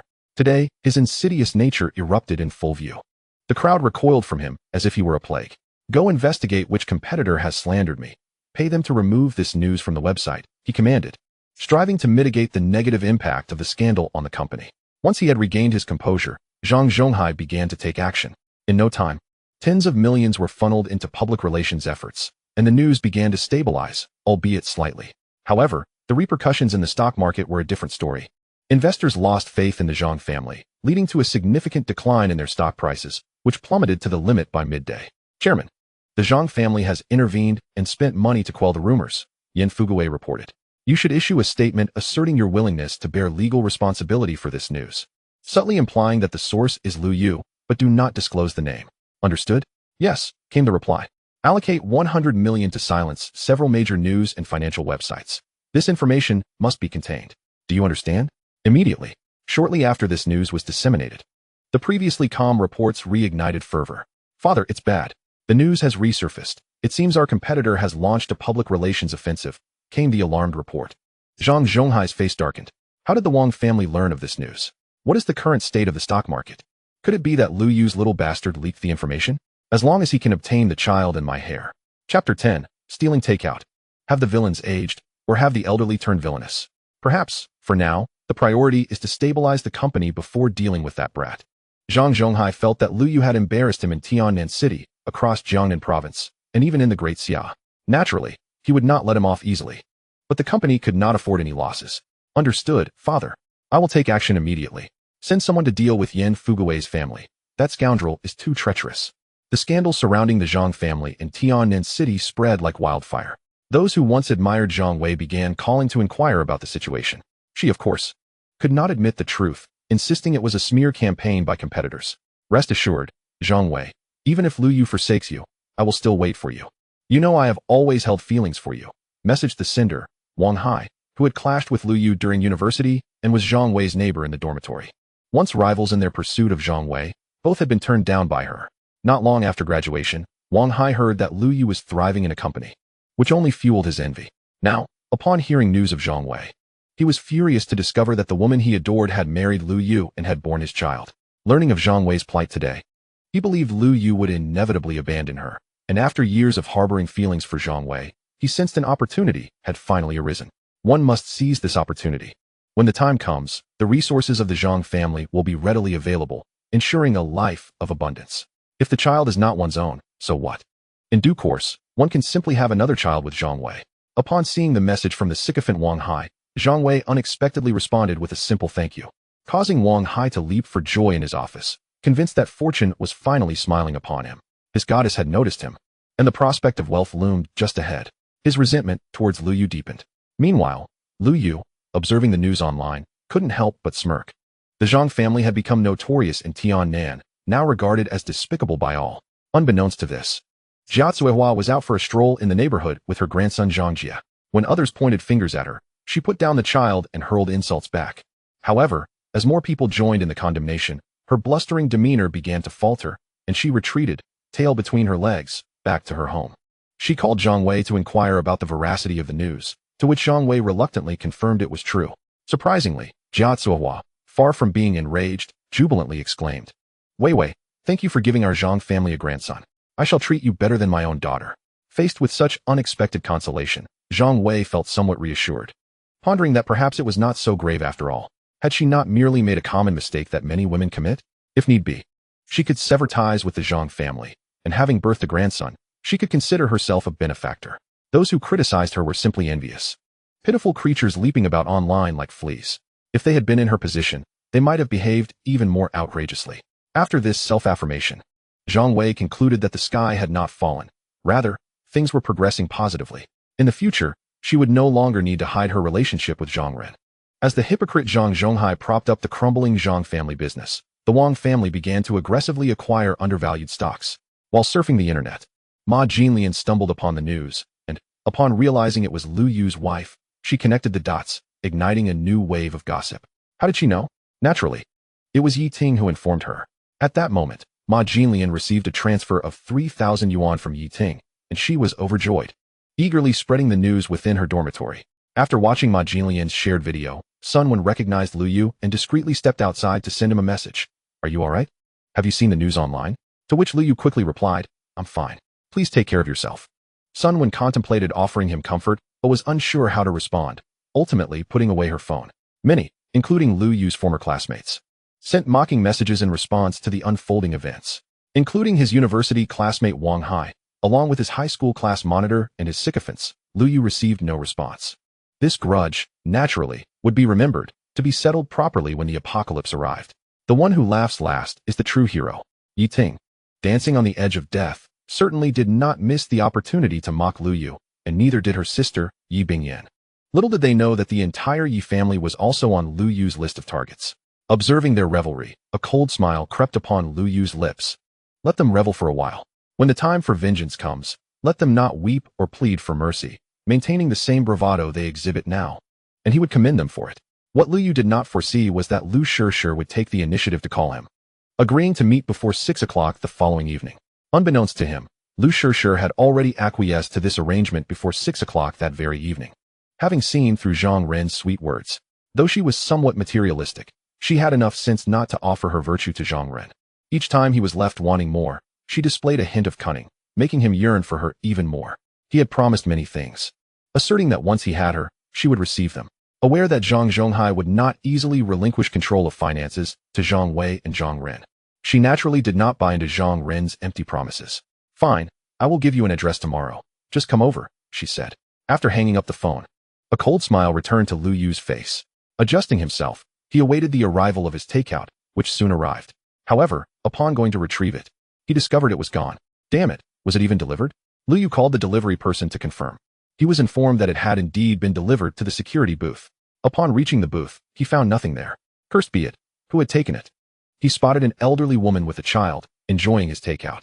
How dare you, you old hag, and that brat, stealing my food? I am your father. Liu Yu rushed over, but before he could utter a word, the elderly woman shouted, What are you staring at? Get lost, or I'll have the property management cut off your electricity. Do you know who I am? Who are you? He retorted, I am the director of the neighborhood committee. You see, young man, I know this takeout is yours, and since it looks so appetizing, I thought I would let my dear grandson have a taste. What's wrong with that? The old woman stood up, exposing her yellowed teeth, and pointed a finger at Liu Yu's nose, yelling, If you say another word, I will just drop to the ground and accuse you of assault. My son is the chief of the local security bureau. Chapter 11. Digging his own grave with a strange stray cat. Observing this woman, who had seemingly cast aside all dignity, Liu Yu found it absurd that she believed living in a villa neighborhood made her wealthy. Having purchased her own takeout, she deemed it acceptable to take his simply because it looked appealing to her grandson. Upon being caught, she had the audacity to threaten him? Such power wielded by a neighborhood committee director. Because her son was the head of the local security bureau, she felt entitled to use her influence to intimidate him. Isn't that old lady Sue? It seems that years ago, she extorted a young man on the bus. Yes, that's her. Who would have thought she would strike again today? Truly inhumane. Shoo, keep your voice down. This old lady Sue is not to be trifled with. Back then, her son abused his position to wrongfully accuse that young man, leading to a compensation of hundreds of thousands. Now, they live quite well. We cannot oppose those in power. Indeed, you're right, we should leave. It's unfortunate for that young man. His delivery is not safe now. Alas, she oversees our community. Just ordering food should suffice. Let us not allow this young man to suffer any further. Old lady Sue, like a hawk, guards her grandson, glaring at Liu Yu without uttering a word. How shameless she is, invincible in her audacity. Who does she fear? As long as she has money and it serves her interests, that is sufficient. With her son managing affairs alongside her, who would dare to voice dissent? A group of insignificant commoners. If they obey, they might extend their lives. If not, she'll make them experience what it means to have a long memory. From the conversations around him, Liu Yu discerned that this old crone is not a benevolent soul. Indeed, good people do not live long, while evildoers thrive for centuries. This old hag, after extorting others, has yet to meet her end. Young man, let it go. It's merely a food delivery. Trust me, or you'll regret it. A kind-hearted aunt, or perhaps a rival of old lady Sue, approached Liu Yu, grasping his arm in counsel. Young man, seeing you reside in this community, you're not lacking in funds. Just let it go and order another. An elderly gentleman, with a gluttonous gaze, drooled as he spoke, his eyes fixated on the delivery in the boy's hands. Those prawns look enormous and particularly appetizing. The boy grinned at him, hesitating to respond. He contemplated his need to gather supplies tonight. In this impending apocalypse, he wondered if it would mirror the last. Should the cold snap intensify? Or should toxic hail or freezing rain descend? Venturing out tomorrow night could be perilous. He might not return. In his previous life, due to carelessness and misjudgment of character, he had been harmed. Fortunately, he had been granted a chance at rebirth. In this life, he must not act so recklessly. A woman should not be worth sacrificing his life and fortune. Women are merely fleeting moments in one's existence. What one can attain, one should. What one cannot, there is no need for lamentation. Avoiding conflict and securing resources is of utmost importance now. Moreover, Liu Yu is aware that when the apocalypse descends, the Wang family, having deceived themselves, will undoubtedly send someone to eliminate him. A starving camel is larger than a horse. The Zhang family will also dispatch individuals to kill him when the time comes. If the Wang family targets the Zhang family now, and he exposes their scandals, the hypocrite Zhang Zhonghai might very well send someone to deal with him. The apocalypse is set to arrive at midnight tomorrow. For now, order has yet to collapse. If he engages in illegal activities, that Tanging might very well come to seize him. For last night, upon leaving the Public Security Bureau, she had already cautioned him sternly not to fall into her grasp again. Patience, he thought, once the apocalypse descends and order disintegrates. I shall see how I will deal with you beasts. As others attempted to mediate, Liu Yu turned away, opting to venture out for a meal, to relish the beautiful aspects of this world. In just over a day, the sun would vanish for several months, plunging the sky into darkness. In the absence of light, that period would become crucial for survival. Human genes would begin to mutate, adapting to the changes wrought by this new reality. If one were to succeed, they would awaken a latent superhuman ability. If one were to fail, it would signify their worthlessness, a being unfit for existence in this world, destined for demise. Most critically, during this time, one's body would require a substantial influx of energy to properly harness these newfound abilities. Once the powers were activated, the rate at which energy was consumed would accelerate significantly, necessitating even greater reserves. A portion of the failures might transform into zombies. At that juncture, the undead would develop elongated, insatiable fangs, preying upon those yet unturned, as well as animals. Likewise, animals would mutate, either unlocking their potential or succumbing to zombification. Chaos would reign. Newly transformed zombies may lack strength initially, but as they absorb energy or bite more victims, they would evolve, potentially becoming level 5 corpse kings. With skin as tough as iron, impervious to bullets and ordinary blades, and resistant to flames. In his past life, Liu Yu encountered only level 5 zombies. He had yet to witness a level 7. As he contemplated these dire matters during his meal, beads of cold sweat formed on his brow. With endless supplies at hand, one must also possess self-defense capabilities. Should his shelter encounter a level 6 or 7 zombie, or other awakened individuals, whether he could protect himself remained a formidable question. He recalled a past incident when he returned from a food collection, startled to see a massive, electrically charged cat soar towards him from a distance, causing him to crouch in fear. Arriving late, he was met with the ire of Zhang Wei's family. The thought infuriated him. He had nearly lost his life. Yet they chastised him for not perishing instead. Why had he lacked the courage to resist and leave that household? Meow meow.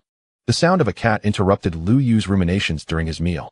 Looking down, he saw a filthy little kitten, its stomach growling in hunger, appearing somewhat injured. Are you hungry?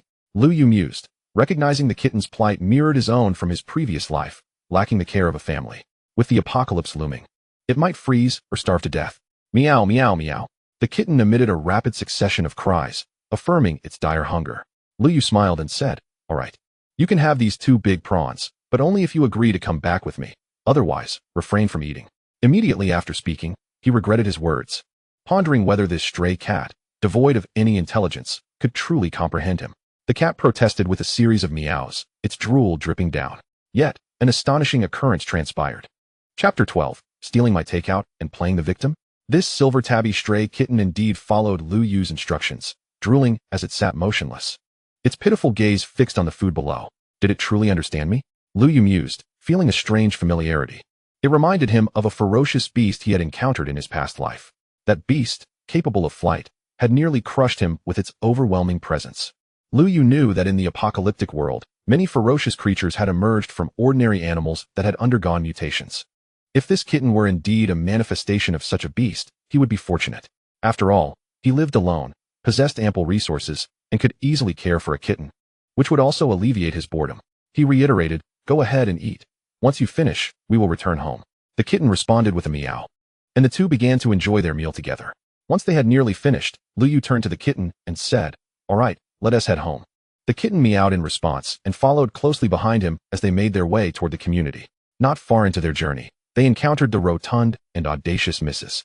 Su, the notorious thief of takeout, who was playing with a mischievous child.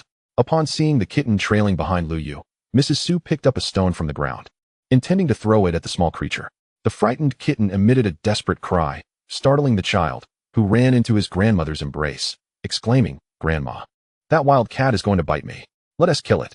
Mrs. Su glared at the kitten as if it were a wild boar about to attack. In a furious roar, she shouted, "You little wildling, control your beast. If it bites my grandson, you will owe me more than your house can cover." Liu Yu, taken aback by her audacity, retorted internally, "What is wrong with this old hag? The wildling is merely defending itself from your attack." He was infuriated by this shameless woman who stole his takeout, played the victim, and insulted him in the process. Liu Yu was not her parent. He would not indulge her outrageous temper. Mrs. Su, the progenitor of deceit, had not anticipated that after all her years of bullying, her son, the head of the local law enforcement, would allow someone to speak to her in such a manner. Did she not realize her connections and power could easily crush Liu Yu? Meanwhile, the child continued to make faces at Liu Yu and spat in his direction. Mrs. Su, releasing the child, placed her hands on her hips and, puffing out her chest, bellowed, "You little wildling. Repeat that. Did your parents not teach you to respect your elders? How dare you insult me? You speak of respect, yet you are nothing but a thief, so beware." "What did you say?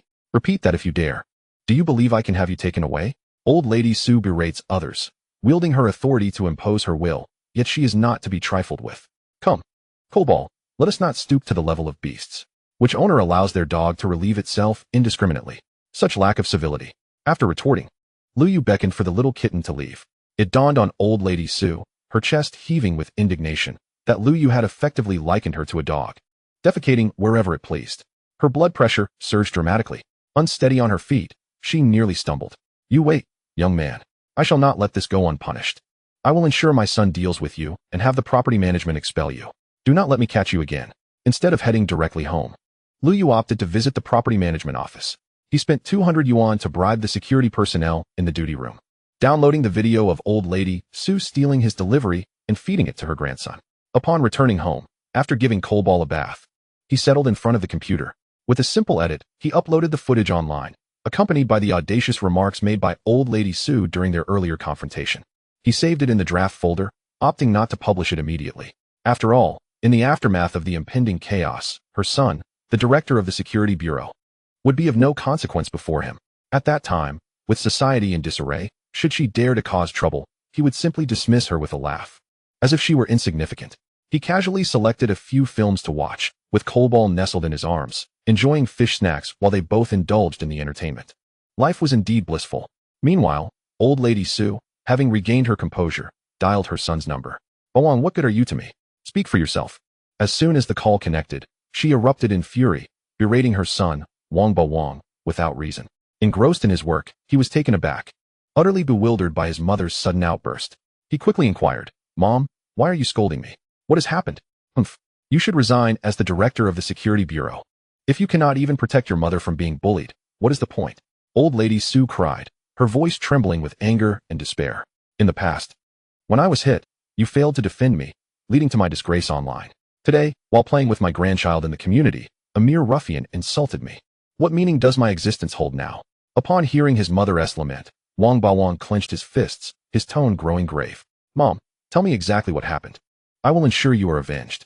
It seems our family has endured humiliation for too long. Even the lowliest among us now dares to insult us.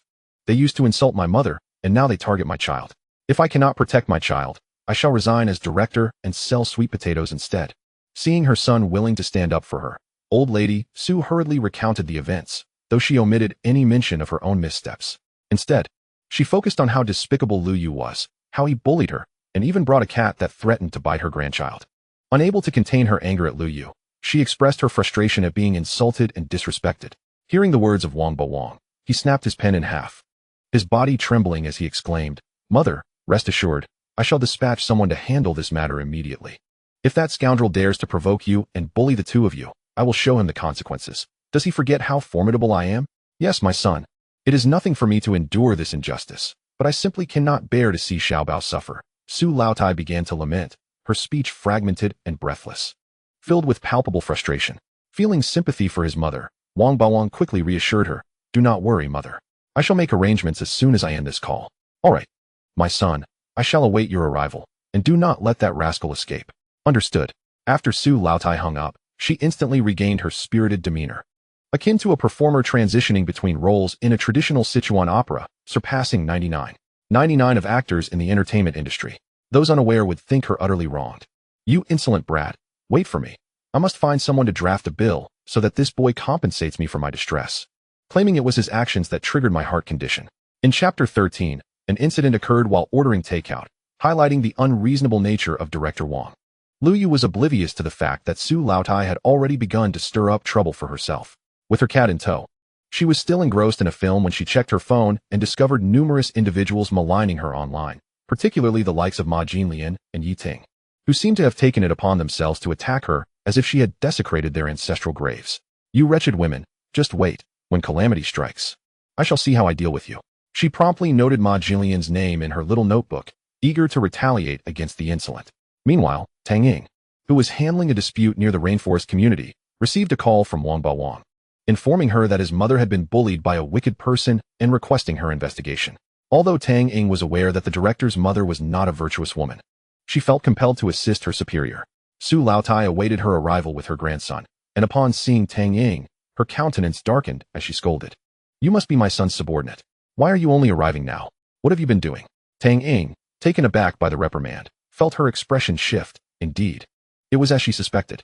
You little girl, why are you still standing there?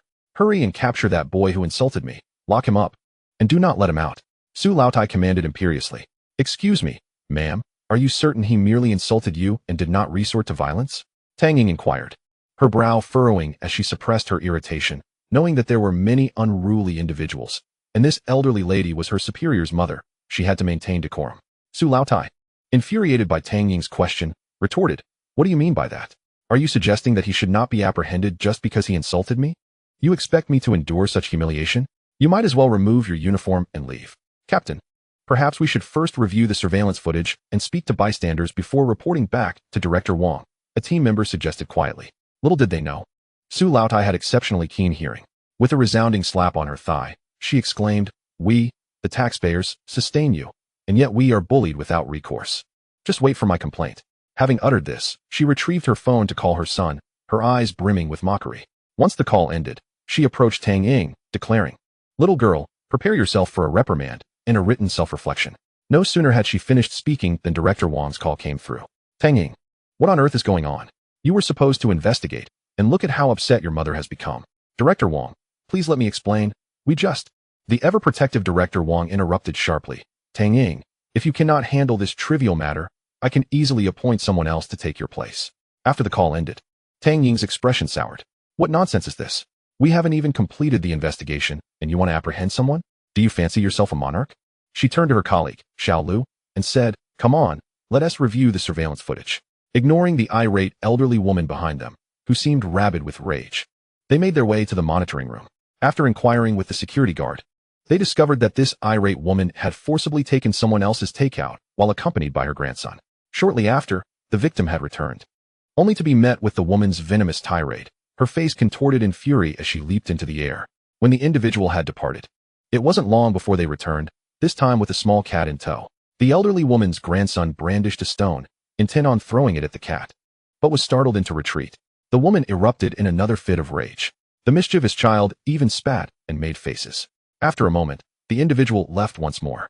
All right, let's go. This shameless elder truly knows how to wreak havoc. Tang Ying furrowed her brow and took the video back with her. As she reviewed the footage, she recognized one of the individuals as Liu Yu. She mused to herself, this rascal is no saint, just recently released on bail, and now he's provoking Director Wang's family. If this is uncovered, he might find himself in custody again. Though he isn't entirely at fault, perhaps it's best to let it go. Captain, are we not going to address this? How do we explain it when we return? A team member inquired as they followed her out. Tang Ying rubbed her temples, exasperated, and replied, what do you suggest we do? Director Wang's mother lied. She was clearly the aggressor.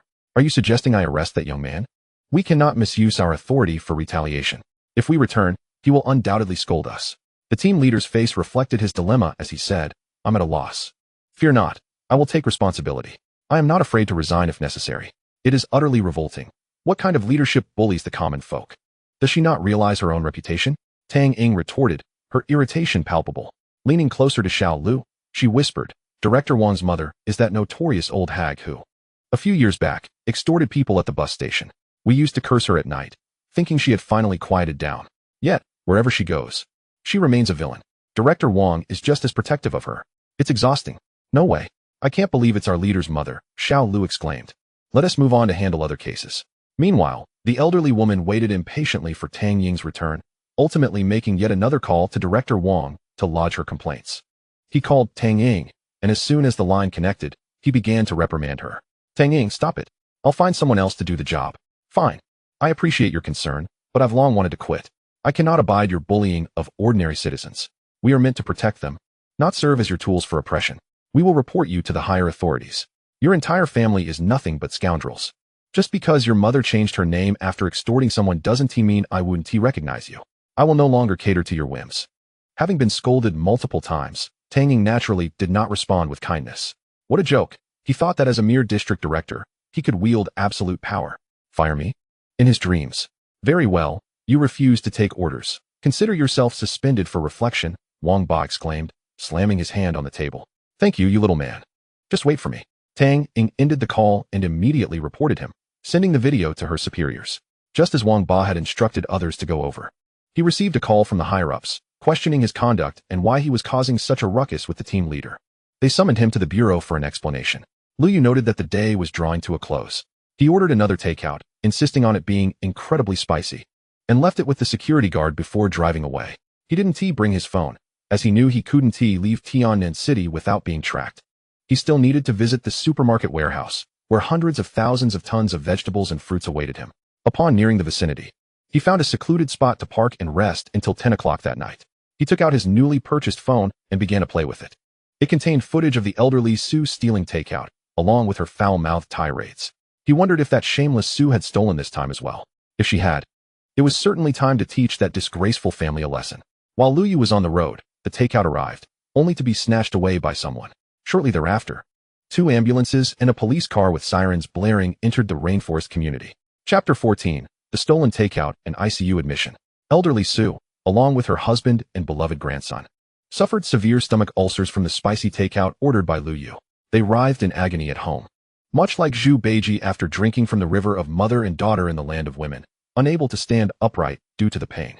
She called her son to inform him that she had been poisoned, just after being reprimanded by his superior. Wang Ba was furious to learn that his child had been poisoned.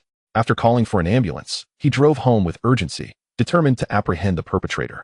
Upon arriving home, he found his precious son, Wang Xiaobao, and his own parents, drenched in sweat and as red as a monkey's backside, rolling on the floor in distress. Doctor, hurry and take them for emergency treatment, Wang Ba commanded. Having grown accustomed to his authoritative demeanor at work, he believed all the hospital staff were under his command. He stood there directing everyone, but the doctor shot him a glare, looking at the man whose belly was larger than that of a pregnant sow, silently. They fitted the patient with a respirator and hurriedly transported him for emergency treatment. Hurry up. If anything happens to my family, you will regret it, bellowed Wang. The authoritative figure, in a fit of impotent rage. Please refrain from speaking. I am the doctor here, not you. Shouldn't you follow my orders rather than impede our efforts to save the patient? A doctor retorted as he and the nurse lifted the patient into the ambulance. Wang felt their pace was unbearably slow, causing a delay in his family's treatment. Witnessing his loved one's suffering ignited a surge of anger within him. The doctor, observing Wang's corpulent frame and volatile temperament, deemed him unworthy of respect. After all, he was neither the hospital director nor a health bureau leader. There was no justification for such insolence towards him, prompting a sharp rebuttal. What is your name? I will certainly file a complaint against you to your superior, Wang threatened. Accustomed to wielding power in his domain, he had not anticipated being reprimanded by a subordinate during the day and now being chastised by a mere doctor at night.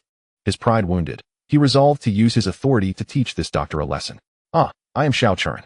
If you have the courage, go ahead and report me to the director. Frankly, I am tired of serving a bunch of inept individuals, she replied defiantly, turning to the driver and instructing. Let us go, but do not offend the illustrious Director Wang. Otherwise, you might lose your job. As Xiao Chuan's words hung in the air, Wang's face flushed with indignation. He immediately called the hospital, succinctly outlining the situation and requesting the dismissal of the obstinate doctor. On the other end, a cold voice responded, Director Wang. I believe this matter does not fall under your jurisdiction. You are not our superior. Sending a competent and amiable doctor is a courtesy to you. Should you drive her away, you will answer to me. Our hospital is beyond the reach of your precinct. After a heated exchange, the call ended abruptly. Wang, feeling the weight of his failures throughout the night, was on the verge of shattering his phone in frustration. Xiao Wang, how goes the investigation? Have you identified the poison? A young officer in uniform hurried over. Director, we have not located any toxic substances. However, the takeaway seems suspiciously spicy. I suspect your family may have reacted to the chili, he reported. What takeaway? Where's the order? Have you determined its source? Wang inquired urgently. The order was burned in the kitchen. As you know, restoring details from charred paper takes time, the officer explained. Go, take the remains for analysis. I want to know if someone has deliberately poisoned them. If I find out who it is, they shall not escape my wrath. Understood, I will attend to it immediately. The officer affirmed. After assigning the task, Wang rubbed his temples, heading towards the hospital. Meanwhile, Liu Yu, resting in the outskirts, remained oblivious to these unfolding events. He never imagined that the chili could be so potent as to send someone to the hospital in a fit of vomiting blood. Shamelessly, one steals the takeout of others. The elderly Sue, who has been gravely affected, lies in bed after undergoing gastric lavage, her strength utterly depleted. Her grandson, Wang Xiaobao, remains engaged in a desperate rescue effort. Upon the arrival of Wang Baowang, his wife rushes towards him in tears, pleading, Have you discovered who poisoned him? We must not let them escape justice. Wang Baowang reassures her, Do not worry. No one can harm our son. What is his condition now? He is still in the midst of rescue efforts. If anything happens to him, I shall not wish to live, she responds. Fear not, that will not happen. We shall wait for him here. And I have already dispatched someone to investigate. Time passes unnoticed, and soon it is 10 o'clock. Only 26 hours remain until the impending apocalypse. When that moment arrives, chaos will ensue, and vengeance will commence. The school beauty's family and the depraved residents of the community shall all be targets for retribution. Just wait. Beasts. Liu Yu retrieves a black stealth suit from his space and dons a mask with openings for his eyes, transforming his appearance entirely. He exits his vehicle and hastens towards the vegetable distribution warehouse, where several tons of supplies await his acquisition. With the apocalypse looming, it would be reckless to leave them unattended, as they would either fall prey to wild beasts or succumb to the elements. Moreover, this warehouse was once a stronghold belonging to those who hunted his family in a past life. Not to seize the possessions of his enemies feels unsatisfactory. It is far more fitting to utilize them for his own purposes. Upon nearing the warehouse, he spots individuals patrolling with flashlights. As he approaches, he overhears their conversation. Have you heard? The owner has recently acquired a substantial amount of supplies, all essentials for living. Is something major about to unfold? Hey, we are merely workers. Even if the sky falls, the government and the wealthy will bear the brunt. What is there to fear? Let's have a smoke, replies another, revealing his disdain for the affluent. All right then, once we finish this round of patrol, all the supplies will belong to us. They produce cigarettes and begin to smoke. After a brief wait, once they have departed, Liu Yu uses pliers to cut through the barbed wire and stealthily enters the premises. He opens the large door of the warehouse and gazes at the mountain of supplies, his thoughts racing. All of this is mine. come forth. In less than 2 minutes, the entire stock of vegetables is transported into his space. He proceeds to several other warehouses, collecting fruits and vegetables, including an abundance of watermelons, durians, and cantaloupes. Satisfaction washes over him as he stretches his arms. Suddenly, a piercing alarm blares from the warehouse. Chapter 15. Acquiring 1,000,000 tons of supplies, luring a materialistic woman. Alas, in his exuberance, he forgot about the alarm system. Liu Yu curses silently and hastily makes his escape. Those in the security room, upon hearing the alarm, set aside their cards and rush out to investigate. At this moment, Liu Yu has long since vacated the warehouse area. By the time they discovered the damaged entrance, Liu Yu had already driven to the warehouse district of another supermarket. With prior experience, he navigated the area with ease and arrived at the storage location for live goods. There, he found an ample supply of bottled water, beverages, bread, and other food items. This time, having learned from past mistakes, he meticulously gathered everything before departing with satisfaction. When he finished his tasks, it was already 2 a.m. He drove to a secluded grove on the outskirts of the city and rested in his car. At this moment, the Wang family had realized the supplies were stolen and hurriedly reported it to the police. The Tiannan City Public Security Bureau, upon learning of the theft of hundreds of thousands of tons of goods, promptly dispatched personnel to investigate. The disappearance of such a large quantity of supplies constituted a major case, and the director of the bureau, having served for a considerable time, was taken aback by the occurrence within his jurisdiction. He ordered a thorough investigation. Wang Bawang, who was at the hospital tending to his child, was summoned for an emergency meeting. Reluctantly, he complied. His wife urged him to ensure the swift capture of the perpetrator. Just as he was about to leave, his subordinate, Xiao Wang, approached him. "Director, the test results are in. There is no poison, just pure chili." The merchant confirmed that it was the customer's request for extra spiciness, and the takeout was not ordered by your family. "This can be classified as intentional. We must apprehend him," Wang Bawang's wife exclaimed. "Brother-in-law, we can't do that. The takeout was meant for someone else, not targeted at your family. We have no recourse but to file a lawsuit," Xiao Wang explained, scratching his head. "No, we cannot let him go. Don't we have connections? Let us proceed with the lawsuit," she insisted. "This matter can be addressed later. I must attend the meeting. Time is of the essence." With a grim expression, Wang Bawang was well aware that Liu Yu was behind this. However, lacking evidence, he planned to deal with him after concluding the current affairs. As dawn broke, Liu Yu, having rested in his car, successfully returned to the city after passing through 2 checkpoints. He parked his vehicle in a secure area and walked a distance to his home, where he stowed the car away. Seeking breakfast, he noticed a striking figure dining nearby. "Ah, Captain Tang, I see you're having a meal here," he remarked. "Liu Yu, you'd better behave. Don't forget you have matters to attend to," Tang warned him with a hint of disdain upon spotting him. The previous day, due to this young man's takeout issues, she had quarreled with Wang Bawang's mother, leaving her with a headache. She had considered resigning and relocating her family. However, after a rare few days of rest, she was called in to work overtime due to the significant case that unfolded late at night. The team had been busy all night without any leads.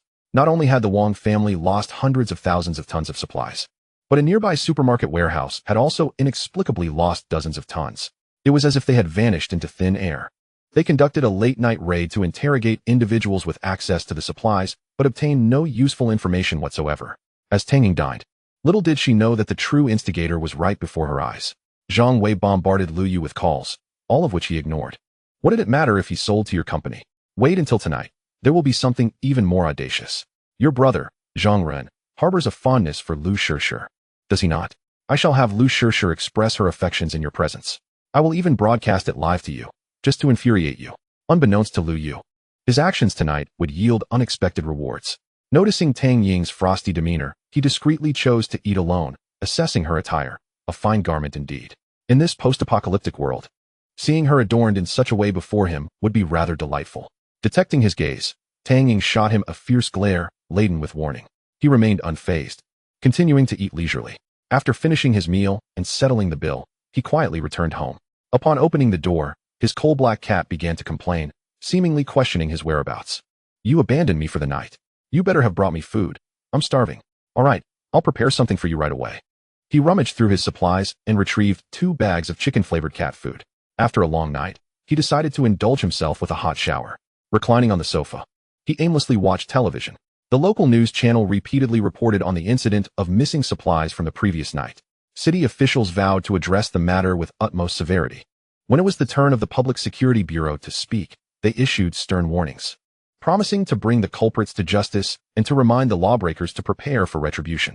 Observing the portly figure of Wang, resembling a pregnant sow, a cold smile crept across Liu Yu's lips. You band of thieves. Your mother steals my takeout and then has the audacity to berate me? How dare you utter such words, given your disgraceful demeanor? For Liu Yu, time passed swiftly. Yet for Liu Shishir, the high-caliber gold digger, each day felt interminable. Yesterday, Liu Yu had promised her a luxury car worth $1 million, should she spend the night with him. She was baffled by the source of this supposed wealth from this seemingly ineffectual man. Nonetheless, she resolved to set a trap for him today, intending to seize the vehicle and have her friends assist in extorting Liu Yu. If he lacked the funds, she could accuse him of assault, for regardless of consent, revocation of it allowed for legal action.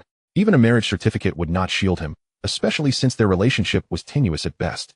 While Liu Shishir plotted against Liu Yu, little did she realize he was scheming in return. Aware that the apocalypse loomed, who would emerge victorious? Unable to contain her impatience any longer, Liu Shishir initiated a video call to Liu Yu. Upon connection, she was struck by the sight of Liu Yu lounging on a genuine leather sofa, amidst lavish decor that resembled a veritable paradise, far more opulent than the elite hotel she had previously frequented. Liu Yu, where are you? Upon seeing the circumstances at Liu Yu's residence, Liu Shishir felt an immediate urge to possess it. Noticing the greed etched across Liu Shishir's face, Liu Yu feigned ignorance, asking, "Am I at home?" Liu Shishir inquired, "Does what you said yesterday still hold true?" Her voice crackled with electric allure, rendering her body weak with anticipation. "What matter?" Liu Yu teased, playfully provoking the materialistic woman. Liu Shishir, unwilling to relinquish her claim on Liu Yu's property, grew anxious. However, her avaricious and duplicitous nature would not easily transform. "Ugh, it's that matter," she exclaimed. "Ah, you've been thinking about it. I'll send you the address shortly. You should come over." "All right. Liu Yu, please don't forget," Liu Shishir replied before hanging up and dialing her close friend, Wang Qi. She instructed her to find a suitable man to accompany them and help in seizing Liu Yu's home. Chapter 16. Planning a trap? Rest assured, I will ensure everything is arranged. As for the payment, money is no object. After ending the call, Liu Shishir continuously checked her phone for messages. Was Liu Yu toying with her? Why hadn't he sent her the information yet? Outside, the Zhang family frantically searched for Liu Yu, while the Wang family sought the individuals who had stolen from their warehouse. The police hotline was inundated with calls, yet no leads emerged. At 10 o'clock that night, Liu Shishir, growing increasingly anxious, finally received a message from Liu Yu with an address, indicating he would come to pick her up. She quickly messaged her friend to wait for her at that location and to follow her thereafter. Once everything was arranged, she took a taxi to the place Liu Yu had mentioned. There was no one in sight. Spotting her friend hiding in the shadows, her racing heart finally calmed. As 11 approached, Liu Yu finally arrived. With a severe cold front expected imminently, the air had turned chilly. "Let us go, follow me. I've parked the car in the warehouse. It will be yours by morning." Liu Yu smirked coldly, having seen the figures lurking in the darkness. He was aware of Liu Shishir's scheme against him. After having been ensnared once, he would not fall victim again.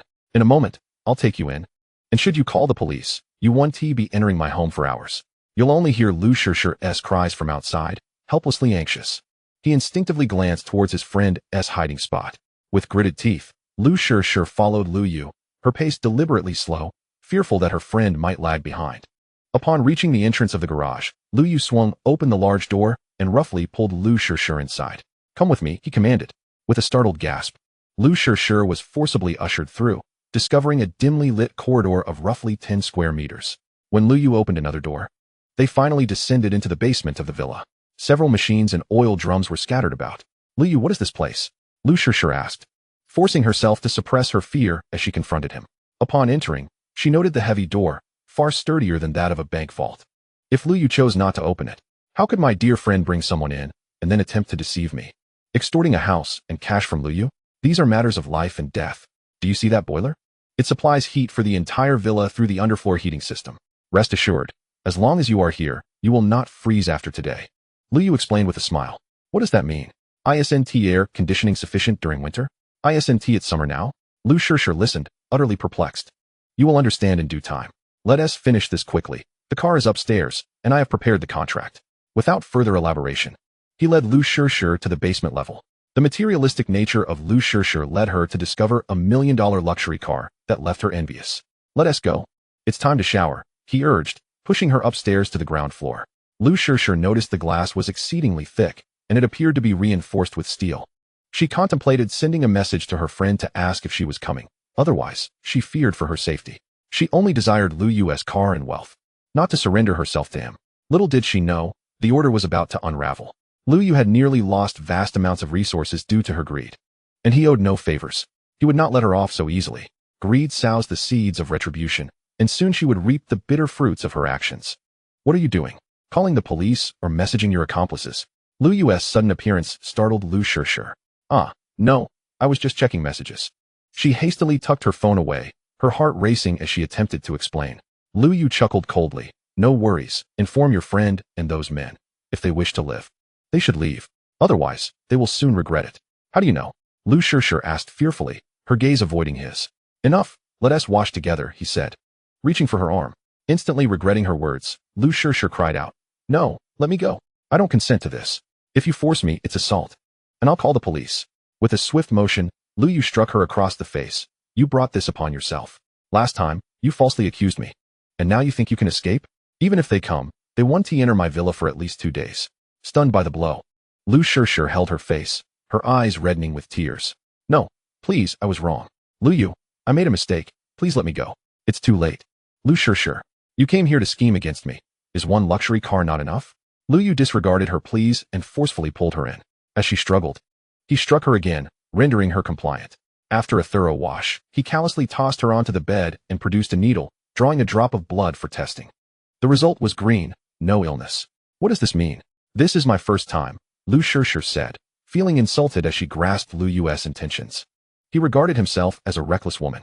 Very well, let us first make a call to your dear friend, and then one to Zhongren. Observing Liu Yu, who stood before him, poised and confident, Liu Shishir felt a wave of dread wash over her regarding the impending events, wishing to shield her friend from the truth. Yet, Liu Yu's unwavering gaze compelled her to comply. Disobedience would surely result in punishment, the sting on her cheek still fresh in her memory. With tears streaming down her face, she dialed her friend. As the call connected, an anxious voice erupted from the other end. Shishir, how are you? That scoundrel Liu Yu hasn't mistreated you, has he? You haven't been subjected to anything untoward, have you? Liu Shishir remained silent. Shishir, please respond. We are searching for a locksmith. It won't be long now. Just wait for me. It seems that locksmith is unavailable. Otherwise, I could simply open the door for you. Liu Yu interjected. Who are you? Who's speaking? Is this Liu Yu? Release Shishir immediately. Releasing her is out of the question. She agreed to this extravagant arrangement herself. Just make sure you don't freeze to death. Liu Yu replied with a mocking smile. You little brat, if you dare to harm Shishir, I will call the police. Came the threat from the other end. All right then. Shishir still needs to call Zhongren. Go ahead and alert the authorities. I shall ensure you do not hear my little darling's voice again. He gently wiped away Liu Shishir's tears. Hurry and call Zhongren. Liu Shishir, in an attempt to buy time and avoid revealing her predicament, dialed Zhongren. Zhongren, who had been anxiously searching for Liu Yu, was taken aback when he received Liu Shishir's call. Hello, Shishir, why are you calling me at this hour? Do you miss me? Zhongren, please, help me. Chapter 17. The apocalypse arrives on schedule, capturing Liu Shishir to gain powers standing aside. Liu Yu chuckled at the sound of Zhongren's voice. It was evident he had not had his fill of Liu Shishir, or else he wouldn't have spoken that way. Help you? Shishir, what's wrong? Where are you? Zhongren, sensing the urgency in Liu Shishir's plea, sprang from his bed, gripping his phone tightly. The veins on the back of his hands bulging with tension. Having endured 2 blows, Liu Shishir cast a fearful glance at Liu Yu. Realizing she had just made a grave error by exposing her vulnerability, she dared not speak further for fear of inciting Liu Yu's wrath against herself. On Zhongren's end, the silence from Liu Shishir was alarming. Shishir, please talk to me. Where are you? Give me your address, and I will come to rescue you immediately. It was already too late for rescue. Zhongren had been informed that Liu Shishir had not yet reached out to him. Let me try it for you. I wonder how it tastes, Liu Yu teased, savoring the moment as he licked his lips, his tone dripping with derision. Liu Yu, you are Liu Yu. What have you done to Shishir? I warn you not to act recklessly, or I will not spare you. Zhongren nearly lost his mind upon recognizing Liu Yu's voice. He had not anticipated that the very Liu Yu he had been searching for over the past 2 days had abducted Liu Shishir. Retribution was imminent, as he knew he had conspired with Liu Shishir to ensnare him. Upon hearing Zhongren's threat, Liu Yu let out a cold laugh. Zhongren, after the despicable acts you committed with Zhang Wei, you have placed such a heavy green hat upon me, and yet the child is not even mine. Knowing that Liu Shishir has yet to share a bed with you, I took it upon myself to enter the bridal chamber on your behalf. You should be grateful. Dare you harm Shishir? I will not let you go unscathed. Tell me where you are. Release Shishir immediately, and I shall pretend this incident never transpired. To prevent Liu Yu from claiming Lu Shishir and causing her harm, Zhang Ren's tone softened, losing some of its earlier bravado. Enough. Even if your father were to come today, I would still assist you. Just listen. Hearing Liu Yu's words nearly ruptured Zhang Ren's lungs with rage. He roared into the phone, but then was met with Lu Shishir's soft moans and the unmistakable sounds of intimacy on the other end. Any man would comprehend the implications. Zhang Ren bellowed, Liu Yu, I will flay you alive. Feeling as though his mind was in a whirlwind, Zhang Ren's anger surged, causing him to smash his phone in frustration. The woman he had long desired was being taken advantage of by a worthless fool. Outside Liu Yu's villa, Lu Shishir's friend had finally located the entrance and called for a locksmith. The locksmith examined the lock and frowned. This won't do. It's an electronic lock combined with a mechanical one. If it isn't opened from the inside, it's akin to a bomb. It cannot be forcibly opened. Moreover, you are not the homeowner. I've heard this property is worth over 100 million. If your friend is inside, I suggest you call the police. With that, he left without accepting payment, ignoring their pleas. What should we do? Shishir is inside. She must be suffering. By this time, the clock struck 11:55. Liu Yu paused, gently caressing Lu Shishir's tear-streaked face as she lay with her eyes closed. Stay here and wait for me. I shall go turn on the heating, or we will both freeze. Do not run away. Just accept the reality. I am protecting you. Do not refuse my goodwill. Lu Shishir shed tears of injustice, but remained silent. Hurrying downstairs, Liu Yu activated the heating system. After all, with the expansive room, it would require some time for warmth to permeate. Once done, he retrieved a control panel from his space and locked all doors and windows securely. Upon returning to the first floor, he found Lu Shishir, disheveled, attempting to open the door. You are being disobedient. I told you not to wander. Meanwhile, on the other side of the door, Wang Qi had already called the police, banging on the door and shouting Lu Shishir's name. Unfortunately, the door, crafted from a special alloy, was not only heat and soundproof but also conductive. After activating the intercom, Liu Yu engaged the two-way audio function. With renewed determination, he addressed those outside. You are the thieves sent by Lu Shishir to ensnare me, are you? Since you enjoy eavesdropping so much, do listen attentively from outside. Outside the door, Wang Qi, upon hearing Liu Yu's derisive remarks and Lu Shishir's desperate cries for help, anxiously pounded on the door, shouting, Liu Yu, release Shishir at once. I have already called the police. Called the police? Do you think I am afraid? You conspired against me, only to be outwitted in return. Besides, she has already signed the contract. After tonight, the luxury car worth millions will be hers. What do you intend to do to apprehend me? Liu Yu sneered. You've never encountered such an exquisite beauty, have you? Can't resist, can you? Why fight with me? Hurry and enjoy. I shall not hold back. His laughter echoed mockingly as the men outside seethed with anger, their teeth grinding in frustration. At the stroke of midnight, Liu Yu felt as though his mind had been struck by a hammer. The apocalypse had arrived precisely on time. In his previous life, he had only awakened his spatial powers when he was on the brink of death. In this life, he awakened them upon rebirth. Could this be the manifestation of his extraordinary abilities? He sensed a surge of strength, his abdominal muscles becoming pronounced. While Lu Shishir seemed to take on a more curvaceous form, her gaze fixed on him with an intensity that felt almost predatory. Outside, Wang Qi called out. It's so cold. The wind is fierce. We must go. Yet, having ventured out only briefly, she returned, shouting at Liu Yu, open the door. It's freezing out here. You are now Shishir's man. We are friends now. Let us in to seek refuge. The temporarily submissive Lu Shishir was puzzled by her friend's insistence. Shishir, Liu Yu is your man now. Hurry and ask him to open the door. I beg you, it's freezing out here. Wang Qi pleaded, pounding on the door. You wish to enter? Are those scoundrels still outside? They just attempted to set me up. Do you think I would let you in? Liu Yu replied coolly. Wang Qi, shivering uncontrollably, stammered. Liu Yu, I was wrong. Please, I implore you. Wrong? Does that mean I must forgive you? Mistakes can be forgiven, but what is the police for? Liu Yu replied disdainfully. No, now that the apocalypse has come, they are too preoccupied with their own survival to be of any use. By the way, didn't you just call the police? Have they arrived yet? As Wang Qi desperately sought to respond, a voice from within echoed her sentiments, brimming with resentment. Just wait. You brat. Once the police arrive, I will ensure you pay dearly for this, you wretched scoundrel. Sure, your friend just claimed I am your man. And now she wishes to kill me. What do you have to say? At this moment, Lu Shishir was also overwhelmed with pain. Unbeknownst to Liu Yu, she too had awakened her extraordinary abilities when the apocalypse descended. What exactly they entailed was a mystery even to Liu Yu, for in his past life, he had never experienced this with Lu Shishir, hence he could not assimilate her skills as part of his own. In her current state, Lu Shishir felt a mix of shame and a slight chill, Yet the temperature in the room was gradually rising, dispelling the cold. Upon hearing Liu Yu's inquiry, she shot him a fierce glare. In that moment, Liu Yu resembled a wild beast, indifferent to his own circumstances. Sure, I was wrong. I shouldn't have spoken of you in that manner. Please, speak a kind word on my behalf to let me in and hide for a while. Once the cold passes, I will return. Outside, Wang Qi pleaded tearfully. Liu Yu, I won't call the police. I beseech you to allow me inside. You must be dreaming. Just moments ago, you threatened to have me arrested. I've warned you, hurry back. If you refuse to leave, the blame lies with you. Unless you seek Shu's consent, Liu Yu retorted, turning the intercom to one-way mode. Outside, only the sounds from within could be heard, while those inside were oblivious to the pleas from outside.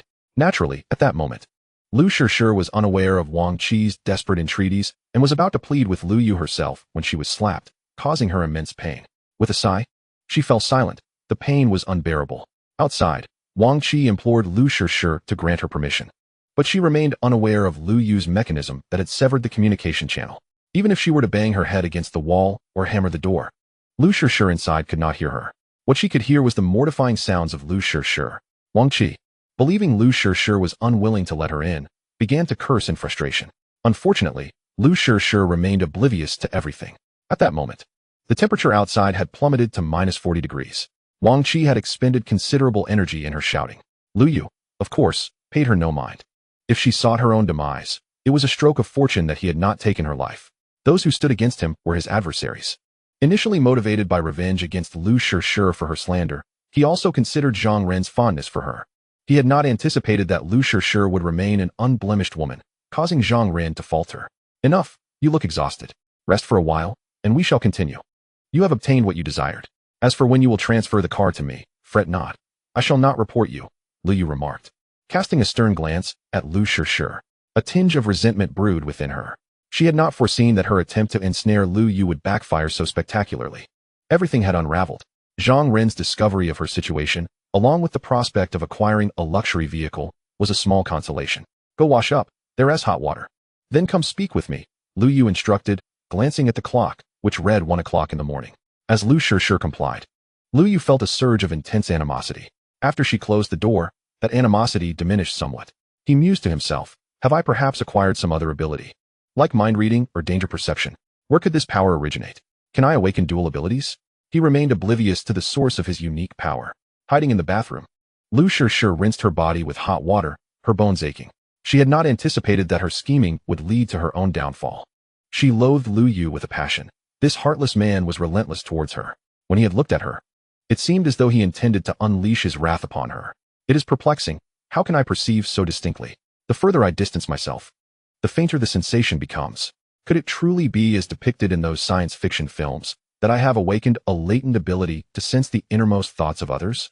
After the cleansing, Liu Shu found herself in a similar predicament as Liu Yu, engulfed in self-doubt. She had neglected to bring a change of clothes and, recalling Liu Yu's presence outside, contemplated hiding within. Although the inevitable had transpired, she harbored an aversion to the men outside, particularly despising their shamelessness for having taken away her most cherished possession. Have you finished washing? Are you planning to hide in there and munch on Oreos? If you dare to contemplate self-harm, I will unceremoniously toss you out. After all, chaos reigns outside, and let the feral cats and dogs feast upon your remains. Liu Yu's devilish voice echoed from outside. Startled, Liu Shu hastily covered herself and emerged. What is there to conceal? What was meant to be seen has been witnessed, and what was to be obtained has been acquired. Behave and reside here with me. I assure you will not perish from cold or hunger, Liu Yu remarked, his gaze tinged with a hint of greed. This silk nightgown is for you. Change into it and wash your own clothes. Go out and watch television. Do not cause a stir. He tossed a set of nightwear at her, which landed atop her head. If you refuse to step outside, we shall wash together. I cannot guarantee what may ensue. His devilish voice resounded once more. With urgency, Liu Shu limped while clutching the nightgown, making her way to the living room. Considering the situation, the car was now hers. One more night of rest, as Liu Yu had suggested, seemed inconsequential. Dressed in her new attire, she settled onto the sofa and turned on the television. Channel 4 of Daxiao was reporting that the region, along with the rest of the globe, was experiencing an unprecedented cold snap, with temperatures plummeting to -40. Citizens were advised to take precautions against the cold. Heating companies in the north were ramping up their services, while in the south, where heating was scarce, the government assured a reliable power supply to keep homes warm. Dressed in winter clothing and with the air conditioning running, one could weather this frigid wave. As she absorbed the news, Liu Yu pondered Liu Yu's words, her brow furrowing in concern.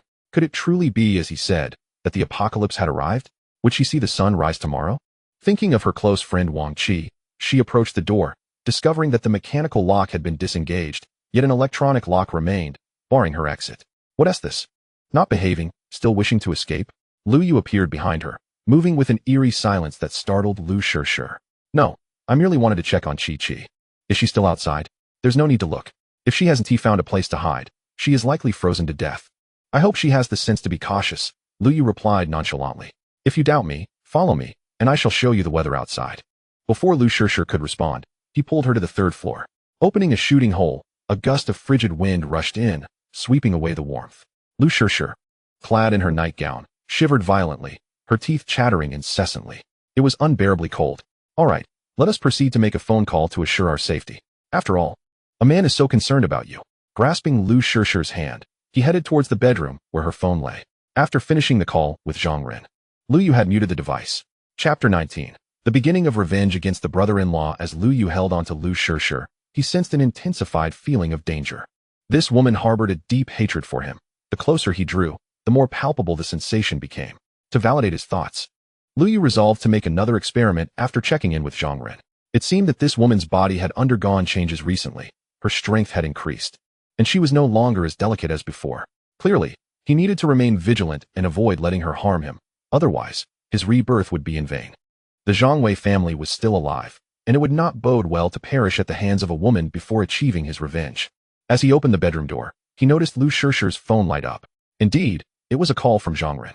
This young man must be frantic during this time. Upon seeing the missed call and the plethora of messages, a thrill of vengeance surged within him. He answered the call, wrapping his arms around Liu Yu, his hands instinctively navigating to the appropriate place. Hello, little brother-in-law, did you miss me? I understand you want to bring me some restorative medicine after my labor in the fields, but it's unnecessary. This humble brother-in-law is not that frail, Liu Yu teased. Liu Yu, what have you been up to? Zhang Ren's voice crackled with rage upon recognizing Liu Yu's tone. At that moment, Zhang Ren was hiding in his bedroom, air conditioning on, bundled under several blankets, his teeth chattering as he spoke. Liu Yu chuckled, little brother-in-law, are you truly clever, or are you merely playing the fool? Just like you and your sister Zhang Wei, rest assured, we shall marry and have children, and I will invite you to the wedding feast. A sharp gasp escaped Liu Yu as she glared at the man beside her. Liu Yu's mention of Zhang Wei during the call elicited hatred, causing her grip to tighten unconsciously. She forgot where her hand was placed, and pain welled up, bringing tears to Liu Yu's eyes. Yu, how are you? Speak to me. When one puts their heart into it, the flowers do not bloom. When one is indifferent, the willows thrive. Zhang Ren's voice became increasingly deranged upon hearing Liu Yu. Liu Yu, I will ensure your demise. You worthless fool. You cannot even protect the woman you love, yet you boast grandly. If you have the courage, come at me. I have long wished to end your life. Liu Yu replied disdainfully to Zhang Ren's threats. Very well, if you are a man, give me your address, and I shall come immediately. Fine, I await you at Villa A05 in Rainforest Community. You never anticipated that the woman you desire is currently here with me, enjoying herself not far from you. What are your thoughts on that? Just wait, I shall be there shortly. Zhang Ren ended the call, hastily dressing to confront Liu Yu. As Liu Yu hung up, he applied slight pressure with his hand, causing tears to stream from Liu Yu's eyes. He sensed the hatred intensifying. What is it? Do you harbor resentment towards me, or should I escort you outside? Zhang Ren will be here shortly to collect you, Liu Yu remarked with an air of indifference. He had not anticipated that such a simple gesture would reveal so much. The closer one is to another, the clearer the animosity becomes. What about the car? Liu Yu inquired with a smile. Liu Yu, I shall certainly provide you with a vehicle, but venturing out now would surely lead to your demise from the cold. Are you certain? I am resolute, Liu Yu replied through gritted teeth. Very well, let us postpone this discussion until after tonight. After all, we had agreed upon a full evening's time. It would be premature to leave now. Liu Yu gently wiped away her tears, saying, stay here and await my return. I shall deal with your little admirer. It seems he is quite concerned for your well-being. As he departed, he warned, do not wander off, or I will have no choice but to cast you out. He then descended to the second underground level, retrieving an extremely warm down jacket and donning gloves. He procured a baseball bat, acquired from a local supermarket storage, and quietly slipped out into the frigid air. The biting wind was unbearable, but fortunately, his provisions were adequate. In the upscale residential area of Rainforest Community, Zhang Ren bundled himself in multiple layers of jackets, resembling a penguin, when he was confronted by Jia Zuohua. My son, where are you headed? Mother, that rascal Liu Yu is bullying my girlfriend, and I am going to seek vengeance, Zhang Ren replied, seething with anger. Considering the bitter cold outside and the freezing rain, where do you intend to find him? Jia Zuohua said with concern. It is merely a woman. You can always find another. That is not the point. Liu Yu is fully aware that Sure is my girlfriend, yet he dares to mistreat her. I cannot allow this slight to stand, Zhang Ren retorted, refraining from disclosing the details of Liu Yu's actions, knowing that doing so would prevent his mother from permitting him to go. Son, please calm down. It is far too cold outside, and you cannot drive in this weather, Jia Zuohua cautioned. Upon hearing of Liu Yu's disrespect towards her son, she reflected on how he had once been docile and obedient at home, never daring to defy them. How could he now act with such audacity, without fear of repercussions?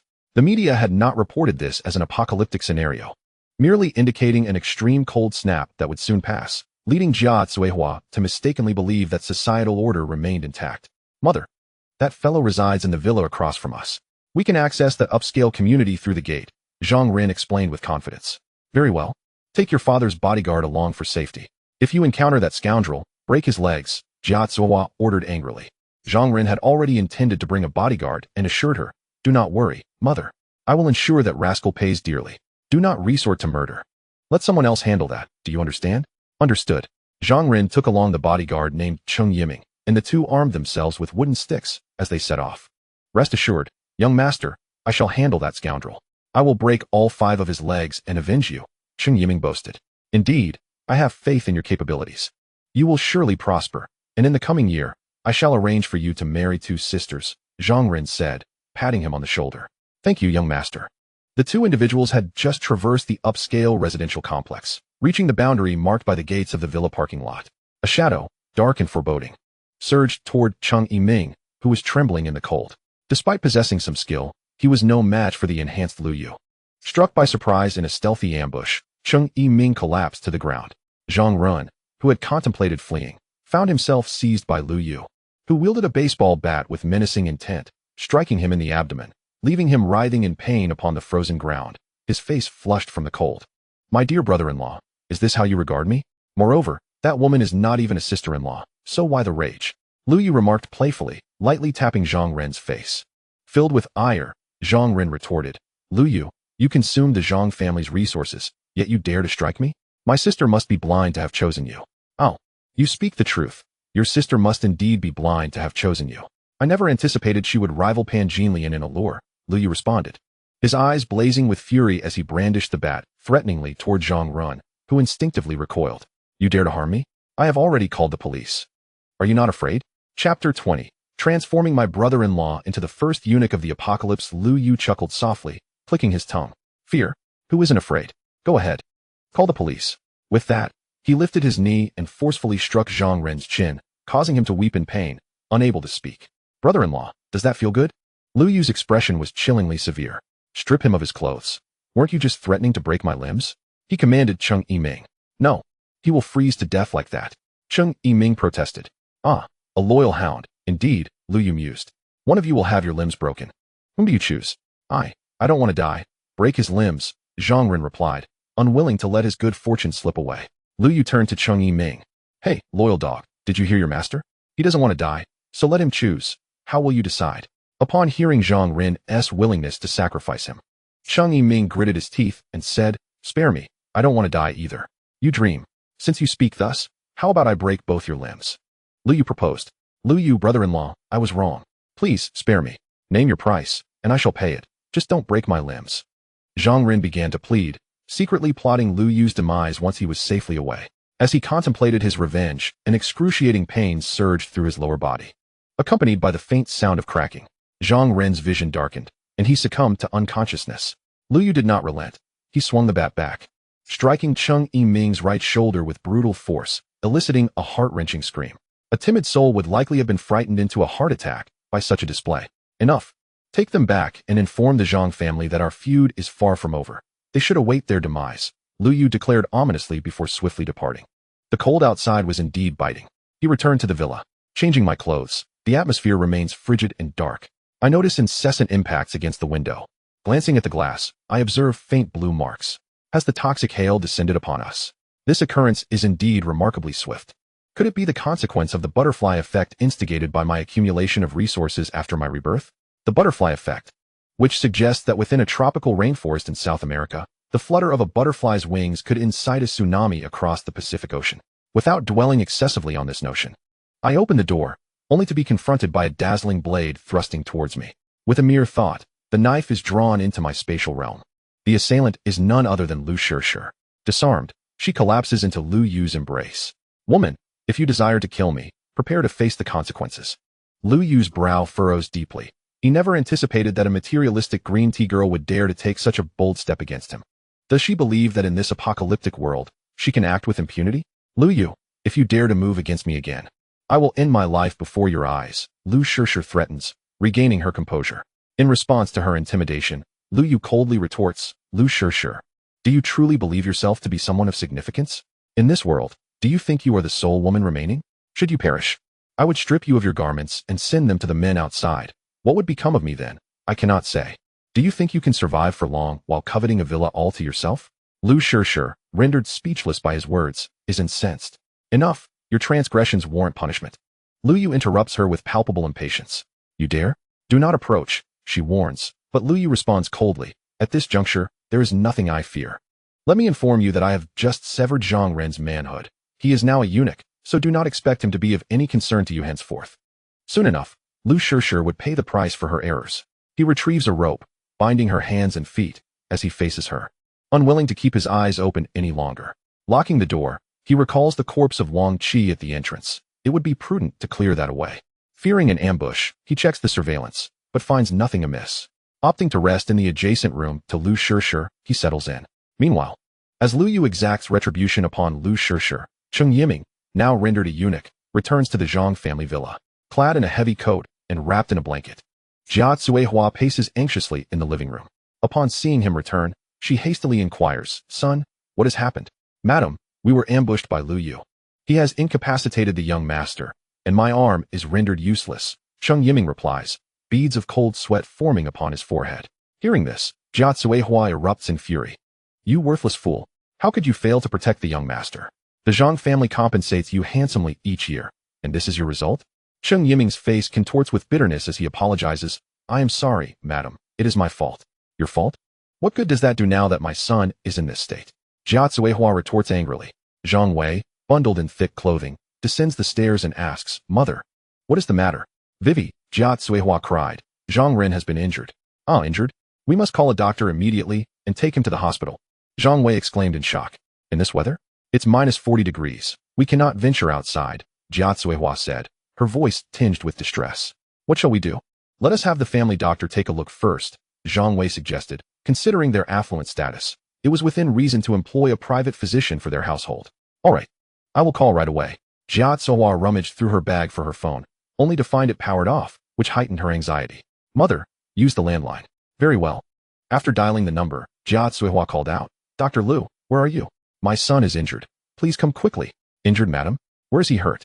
Dr. Liu inquired after Jia Cuihua relayed the circumstances. On the other end, Dr. Liu fell silent. Madam, please administer some painkillers to the young master and take him to the hospital. But right now, we cannot drive out. You must come here. Dr. Liu hastily replied, Madam. I fear that is impossible. It is too dark outside, and it is currently hailing blue ice. I have just conducted tests, and this blue hail is toxic. Prolonged exposure can lead to poisoning. I will come once the hail subsides. In light of previous favors from the Zhang family, Dr. Liu's words were not entirely definitive. After all, no one could predict when the weather might improve, and he still depended on the Zhangs for his livelihood. That is unacceptable. You must come immediately. I command you, Jia Cuihua shouted, her gaze fixed on her son Zhang Ren's pitiable state. Your son's life is precious, but so is mine. Take him to the hospital. Dr. Liu replied before abruptly ending the call. Jia Cuihua fumed. Liu, you will regret this. Then she turned to Zhang Wei and the others, commanding, hurry and summon someone to prepare a vehicle. We must take my son to the hospital. Chapter 21. The Abandoned Pawn, the struggle for survival of Sun Wensun. Under Zhang Zhonghai's orders, a van was dispatched to transport the injured Zhang Ren to the hospital for emergency treatment. As Cheng Yiming attempted to board the vehicle, he was halted. You are not allowed to get on. Why not? I am injured as well, Cheng Yiming exclaimed, sweat pouring down his face. You owe your life to me.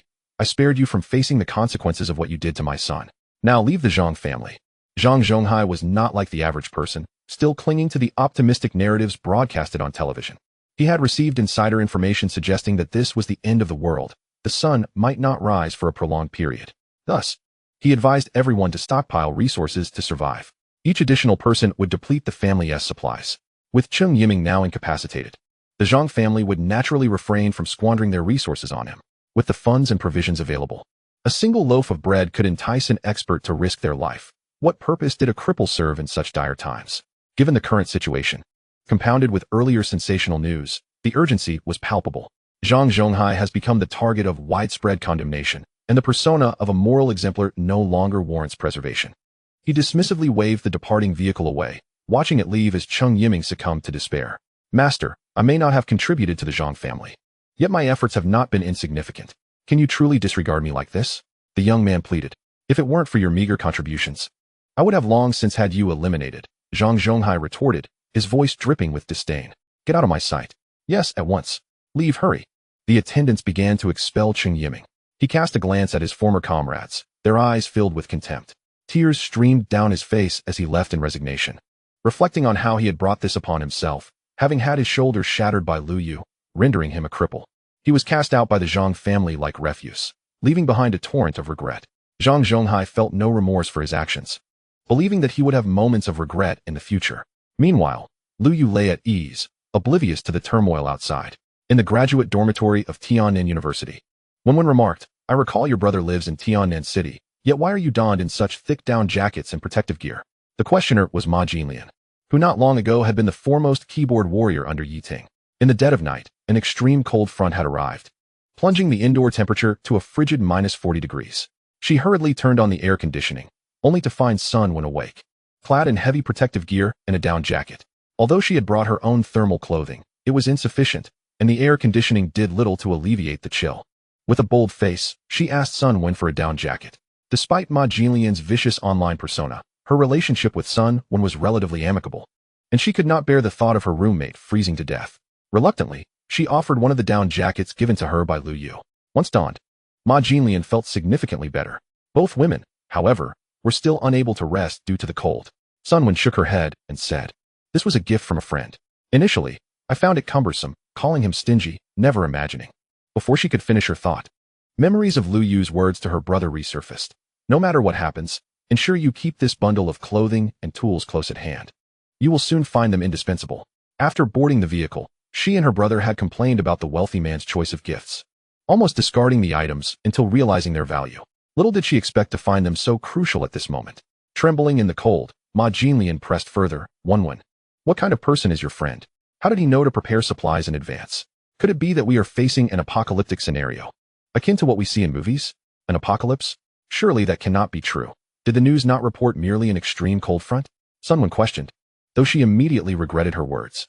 Her thoughts wandered to the villa across from the rainforest community, where Liu Yu had enlisted her brother to renovate the property, spending a staggering 100 million to fortify it more securely than a bank vault, even having the electrical systems upgraded, having installed underfloor heating and a wall-mounted boiler. I jestingly remarked that the homeowner must be preparing for an apocalyptic scenario, transforming their abode into a refuge. Is Liu Yu aware that the end is nigh? Wenwen, are you all right? Ma Jinlian inquired, concerned that Sun Wen might be frightened. Jinlian, if what you speak of is indeed the apocalypse, we ought to stockpile provisions and water, awaiting the nation's rescue. Sun Wen replied earnestly. But it's so cold tonight. How can we go out? Ma Jinlian shivered, pulling her neck in. Sun Wen responded with gravity. Jinlian, if we do not seize this opportunity while the world remains oblivious, do you think we will be able to venture out later? Let us hurry. She handed Ma Jinlian a pair of gloves Liu Yu had given her, and they set off. The chill outside was unbearable. The two sought refuge in a 24-hour convenience store, but the clerk seemed to have vanished into the cold. Wenwen, there is no one here, Ma Jinlian exclaimed. Let us quickly grab some food, drinks, instant noodles, energy bars, and water. Take as much as we can. We'll leave the money behind. After all, we are educated individuals. Surely we wouldn't stoop to $0 purchases. They filled 2 hiking backpacks with provisions and left 1,000 yuan behind, also taking several empty containers for water on their way out. Upon returning to their dorm, Ma Jinlian cried out, Wenwen, I just got hit in the face by hail. Can you check it for me? Oh, how careless of you. Sun Wen exclaimed, noticing the bruises on Ma Jinlian's face, which were already beginning to fester. Stop scratching. I'll clean it with disinfectant and apply some Yunnan Baiyao. That hail could be toxic, she stated with utmost seriousness. Is this truly the end of days? What should I do? Fortunately, their dormitory had a refrigerator and the disinfectant had not frozen. After cleaning Ma Jinlian's face with potassium permanganate and applying Yunnan Baiyao, Sun went affixed a bandage. Looking at her reflection, Ma Jinlian felt as though her heart had turned to porcupine quills. Jinlian, stop dawdling. Quickly charge our power banks and that battery you've been tinkering with. We must ensure our safety until rescue arrives. The two promptly became engrossed in their tasks. On the first day of the apocalypse, the sun did not rise. When Liu Yu awoke, he released Liu Shishir. After a brief exchange, hunger struck him. Despite sensing Liu Shishir's disdain, he still invited her to share a meal. All right. Once we finish eating, you may take your vehicle and leave. In this frigid weather, where do you expect me to go? She retorted. Where you go is of no concern to me. You're the one trying to kill me, and yet here I am, treating you to a meal. Liu Yu said with a light-hearted chuckle. Humph, men are all the same. Liu Shishir snapped, her teeth clenched in anger. Liu Yu smiled, shaking his head. No, I am nothing like that Zhongren you fancy. You conspired against me, and you intended to take my life last night. As for me, wasn't I merely fulfilling our agreement by sharing a bed with you, offering you my car, and treating you to a meal before sending you on your way? Am I truly at fault? How did you know about my partnership with Zhongren? Liu Shishir questioned Liu Yu upon hearing his words. In response to her inquiry, Liu Yu scoffed. Let it be. It's all in the past. The young master won't hold it against you. Finish your meal and take your leave. Very well. I shall depart. A surge of animosity towards Liu Yu welled up within Liu Shishir's heart. Faced with such palpable resentment, Liu Yu perceived her disdain for him with greater clarity. How could this be? Liu Yu pondered in disbelief. Could it be that Liu Shishir had awakened her own abilities after their interaction? Such occurrences were not unheard of. During the last days of the world, many ordinary individuals, who initially possessed no powers, had banded together to slay those who had awakened their abilities. After consuming their flesh, some ordinary people began to develop powers themselves. This information eventually spread, leading to the formation of two opposing factions. Those with abilities united to hunt ordinary people, while the latter formed a formidable armed force dedicated to slaughtering the empowered in hopes of awakening their own abilities. The ensuing battles grew increasingly brutal. To validate his suspicions, Liu Yu stared intently at Liu Shishir. How dare you, you wretched vixen. You've put me through enough agony. I woke up this morning without even having breakfast. Liu Shishir muttered under her breath. After our meal, didn't you say I could leave? Are you now having second thoughts and wish to repeat the encounter? In light of Liu Shishir's rebuke, Liu Yu remained unfazed, a smile gracing his lips as he inquired. How did you come to know that? What do you mean by that? What are you talking about? Liu Shishir furrowed her brow in confusion. I mean your earlier words. I indeed wish to repeat the encounter. But tell me, how did you know? Liu Yu did not deny it. He merely sought to gauge her reaction. I don't know what you're referring to. Liu Shishir had not anticipated Liu Yu's relentless questioning. Last night, she had already suspected that the apocalypse had granted Liu Yu powers. Perhaps she too was one of the fortunate ones who had awakened. Otherwise, how could she have spoken to Liu Yu so boldly? She sensed that he harbored no murderous intent, which allowed her to speak so freely. Never could she have imagined that her inadvertent revelation would lead Liu Yu to pursue his inquiry further. Regret washed over her, fearing that he might turn violent. Attempting to divert the conversation, she realized Liu Yu would not grant her that opportunity. Very well, we shall conduct another experiment shortly. Liu Yu, dare you? Believe me, I will report you to the authorities. The agreement has lapsed, and if you continue this way, it constitutes coercion. Liu Shishir retorted angrily. Then, once you finish your meal, you can take your leave. I shall seek another, Liu Yu replied, dismissing further dialogue. As all around them shivered in the cold, they prayed for the sun to rise once more. Any further delay would simply mean their meal was at an end. All right, put on your clothes and leave, Liu Yu said, leading Liu Shishir to the second basement parking lot. There stood her coveted BMW, the very vehicle she desired along with Liu Yu's wealth, which had ensnared her in a bitter predicament. Fortunately, Liu Yu, after enduring a moment of humiliation, decided to grant her possession of the car. As the engine roared to life, smoke billowed forth, which was then purified by another mechanism. Let us go? After starting the ignition, Liu Yu pushed Liu Shishir into the vehicle. I'll leave if I want to. I refuse to believe that I cannot survive outside your realm, Liu Shishir retorted, her anger palpable. Yet, scarcely had the car traversed 20 meters from the garage when she, seated in the driver's seat, began to shiver uncontrollably. A fit of sneezes overtook her, and the engine sputtered to a halt. Just as she attempted to open the door, a chilling gust swept in, raising goosebumps on her skin. Tearful and desperate, she reached for her phone, only to find it frozen and unresponsive. Glimpsing a figure at the garage entrance who wore a mocking smile, she declared defiantly, "Even if I freeze or starve, I shall never return to your villa." Observing her plight, Liu Yu, clad in a thick down jacket, approached with a smirk.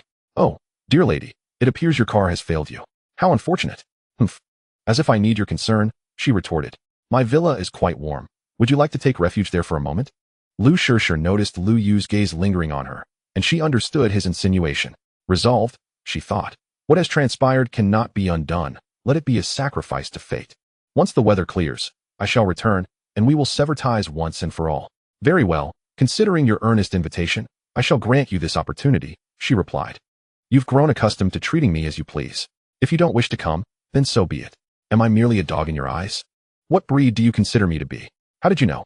Liu Shusher called out in frustration as Liu Yu turned to leave. "You scoundrel! You wish for me to freeze to death? Come back. Come now, confess that you wish to be my dog." Begging for entry into my villa, Liu Yu halted, crossing his arms. "You wretched scoundrel, Liu Yu, have you consumed everything I possess and now turned your back on me?" Liu Shusher fumed. Enough of this moralistic nonsense. In this apocalyptic world, morality is but a farce. If you choose silence, then freeze to death here, Liu Yu spat, harboring disdain. From his previous life, he had learned the folly of adhering to hollow principles during dire times. In that moment, Liu Shusher, on the brink of hypothermia, could only watch as her strength waned. "Yes, I am your dog, Liu Shusher, forever at your service. I beseech you, for the sake of what I once offered you, allow me entry," she pleaded. Before succumbing to unconsciousness from the cold, as Liu Shusher arrived, she wore a dress that exuded a refreshing charm. Liu Yu instructed her to leave without providing any warm clothing, let alone a down jacket. A woman who knows her place would act accordingly. He opened the car door and cradled Liu Shusher in his arms, her form as delicate as if devoid of bones. He maneuvered the vehicle into a designated space and returned home. "Stop. Put down that girl." Chapter 23. The desire to captivate the beautiful Captain Tang Ying. Oh, even in this day and age, there are still gallant protectors of flowers. Liu Yu recognized the voice, feeling a twinge of familiarity. Turning slightly, he was taken aback to find it was none other than Captain Tang Ying, who had once warned him. At that moment, Tang Ying was clad in layers reminiscent of a penguin, excessively bundled up, yet still trembling in the biting cold. Without proper winter gear or protective clothing, the human body cannot withstand such extreme temperatures. The absence of sunlight rendered the cold unbearable. "Liu Yu, you mischievous scoundrel, release that girl," Tang Ying reiterated, her weapon aimed at him. "Captain Tang, what time do you think it is? Put away your misguided sense of justice. If you wish to avoid peril, I can show you some pity and provide shelter for a few days," Liu Yu retorted, refusing to relinquish Liu Shusher. Instead, he held her tighter, fearing she might succumb to the cold. Liu Yu's words were influenced by Tang Ying's profession. She had awakened her extraordinary abilities later, resembling a sharpshooter. He intended to collaborate with her to explore whether this skill could be of use to him. Clad in a uniform, the allure of authority was undeniable, and the Boanghua team required such talent. Truly a win-win situation. "Enough. You must let her go. I cannot allow you to endanger an innocent girl." Tang Ying remained resolute, ignoring Liu Yu's insistence. "Enough. If I release her, she'll freeze to death. Are you intent on saving lives or taking them?" Liu Yu chose to disregard her. Seizing the opportunity while Tang Ying remained conflicted, he carried Liu Shusher into his garage. Glancing at the once imposing Tang Ying outside, he coldly remarked, "Will you come inside? Or would you prefer to freeze out here? The cold wave and icy hail leave little chance for survival." Tang Ying trembled slightly. Liu Yu's words rang true. It was indeed too frigid outside, and she worried about Liu Yu's intentions towards the girl. Forgetting her own beauty became a temptation for Liu Yu. Without further contemplation, she followed him inside. Upon entering, she realized she had been deceived. The mere 10-square-meter garage was still quite chilly. Ignoring her, Liu Yu shut the garage door and opened another door. A wave of warmth enveloped Tang Ying, who had just felt the chill dissipating. The gentle hum of machinery and the heat from a furnace filled the air. "How did you know it would get cold?" Tang Ying inquired, for this was Jiangnan, where heating was rarely found. Yet Liu Yu's home boasted a generator and a boiler. If she wasn't mistaken, there might also be underfloor heating. "Enough. You can stay in one of the rooms on the lower level." "I'm going upstairs," Liu Yu replied, his tone indifferent. "I'm afraid I must keep a watchful eye on you, lest you harm that girl," Tang Ying declared, raising her firearm. "I have a profound disdain for being threatened with a gun. Lower it at once." As Tang Ying attempted to maintain her stance, she suddenly realized that the weapon had vanished from her grasp. "Remain compliant. I shall provide you with sustenance shortly. When you wish to depart, inform me. You shall not perish here, but your freedom is forfeit." With that, he forcefully ushered her into a room. It contained a bed and a bathroom, with provisions to be delivered soon. Rest well, I shall keep your phone secure. Naturally, Tang Ying yearned to refuse, knowing that her colleagues would be anxious if she failed to establish contact with the outside world. Yet, unbeknownst to her, the phone had found its way into Liu Yu's possession. Return my phone, she protested, struggling against her captor. In your dreams. Now that it's in my hands, you won't be getting it back. One arm secured the unconscious Liu Shishir while the other hand shut the door. Release me, you scoundrel, Tang Ying demanded, attempting to open the door, only to discover it locked from the outside. A glance around the modest room, approximately 30 square meters, revealed a private bathroom and a bed. But alas, it was in the basement, devoid of windows. With no other option, she resigned herself to freshening up, reflecting on the tumultuous events of the previous night. She had heard that Liu Yu was responsible for her release and had been instructed to keep a close watch on him. If anything went awry, she would be held accountable. She had been on standby in the vicinity, unprepared for the chaos that had unfolded. With her phone frozen and unable to contact anyone, she was fortunate to have extra clothing in the car, or she might have succumbed to the cold. Meanwhile, Liu Yu carried Liu Shishir to the first floor, where they would face each other honestly in the room. Hey, wake up, pig. Congratulations on your rescue, he exclaimed, slapping her cheek. Liu Shishir opened her eyes, only to be met with the face she loathed, one that had tormented her for what felt like an eternity. How could she forget? What? Just waking up and wishing to dispose of me? Have you forgotten how you pleaded with me before? As Liu Shishir regained consciousness, Liu Yu sensed her thoughts. No, I haven't, she stammered, her earlier fears returning. She realized that venturing outside in such dire weather would be tantamount to courting death. It would be wiser to endure for a while, appeasing this deviant until an opportunity to escape arose. You'd best behave. Continue this way, and I may just eliminate you or cast you out, Liu Yu warned, his expression turning icy, brows furrowed. If this woman were not a first for him, he would have acted already, considering he had already acquired Liu Shishir's unique abilities. How do you know my innermost thoughts? Liu Shishir, detecting the menace in his demeanor, began to feel trepidation. You can sense my thoughts, yet I cannot perceive yours. Suppress your schemes and be honest. You may live a few more days, he instructed, his hands moving with an unsettling ease. Having contemplated resistance, Liu Shishir now found herself subdued by the intensity of his gaze, reminiscent of a predator. Fearful of freezing or starving, she yielded without further struggle. An hour slipped by. Liu Yu felt that his perception of people had intensified, allowing him to vaguely categorize the degree of danger they posed to him. The world had ended. If someone perished in his presence, no one would care. He would treat her like a decorative vase. After all, she was the first woman he had taken in. He would provide for her, provided she obeyed. Rising, Liu Yu washed up quickly, as the room was nearly 30 degrees. He had just finished exercising and felt utterly exhausted. When Liu Shishir finished her preparations and approached him, she asserted, I am not merely a decorative vase. I will be of use to you. Liu Yu teased. Is that so? I once thought you were materialistic, simply possessing a beautiful exterior. Since you do not wish to be a mere ornament, why not offer me a suggestion? At that moment, Liu Shishir's resentment towards Liu Yu had diminished significantly. She had nearly frozen to death shortly after exiting the garage, and the suffocating sensation was one she wished never to experience again. This reality had made her recognize that survival depended on aligning herself with a strong man. Clearly, Liu Yu was the best choice. His home was sturdier than a bank vault. I wish to exact revenge on the Zhang family and everyone from the opposite community. What do you think would be the most satisfying way to retaliate? Liu Yu spoke slowly as he savored a succulent steak. May I ask you a question first? Liu Shishir inquired, gazing at him. Go ahead, he replied. Is this truly the end of the world? Has order vanished, and will no one care for us anymore? Chapter 24. Sowing discord against the Zhang family. Indeed.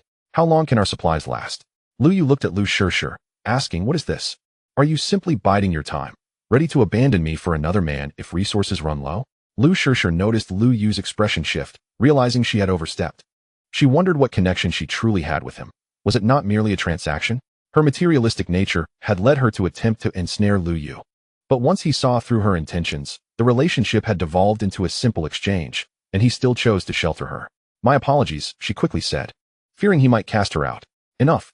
You do not need to know the specifics. Suffice it to say, the residents of this community will have enough to eat for decades. When the weather improves and we can venture out, I will procure more. Liu Yu did not dwell on the matter. Now, tell me how we can deal with the Zhang family. Simply killing them would not quench my thirst for revenge.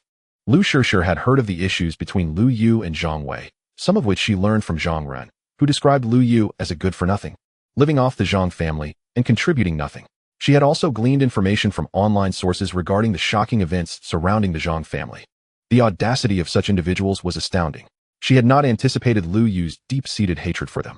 At this moment, her animosity towards Liu Yu lessened as she began to empathize with his plight. She contemplated aloud. You must be aware that the Zhang family likely employs bodyguards and has stored a portion of supplies. No, the Zhang family despises the unpalatable food they have hoarded. They possess none of it at home, of that I am certain. Liu Yu refrained from articulating his subsequent thoughts directly, as Jia Cuihua incessantly urged him to procure fresh meat and vegetables.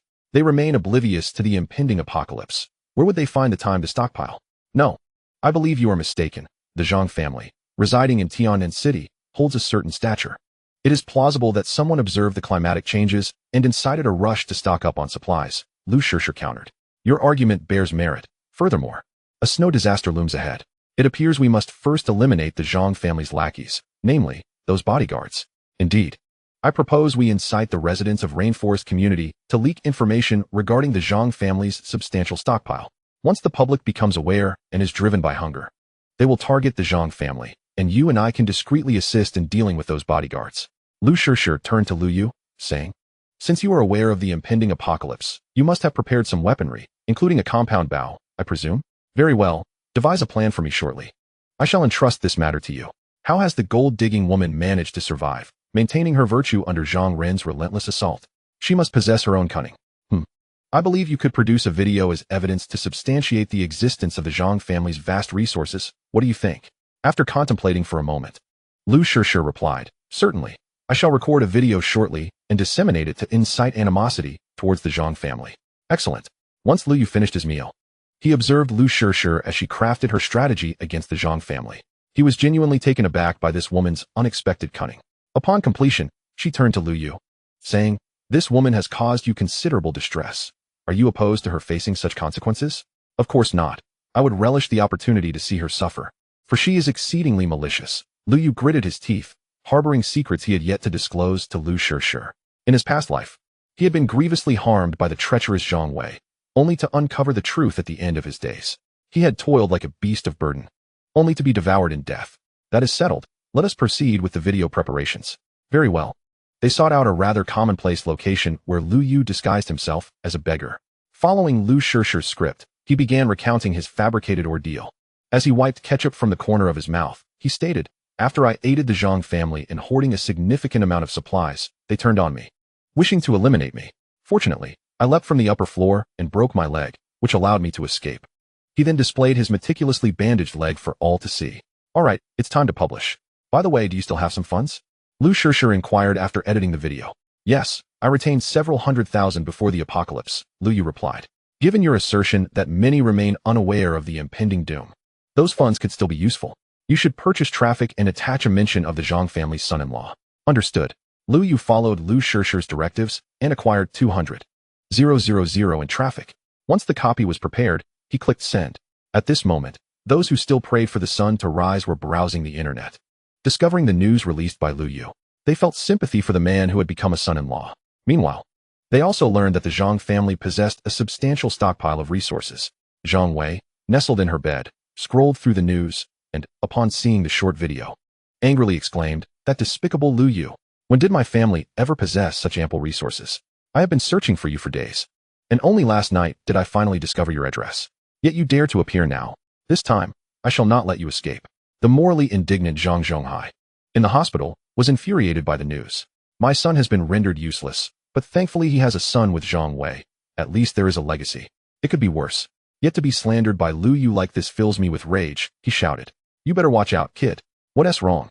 Jia Cuihua, concerned for her son, approached her husband, who was seething with anger, to inquire about the situation. Look at this. Zhang Zhonghai handed her the short video.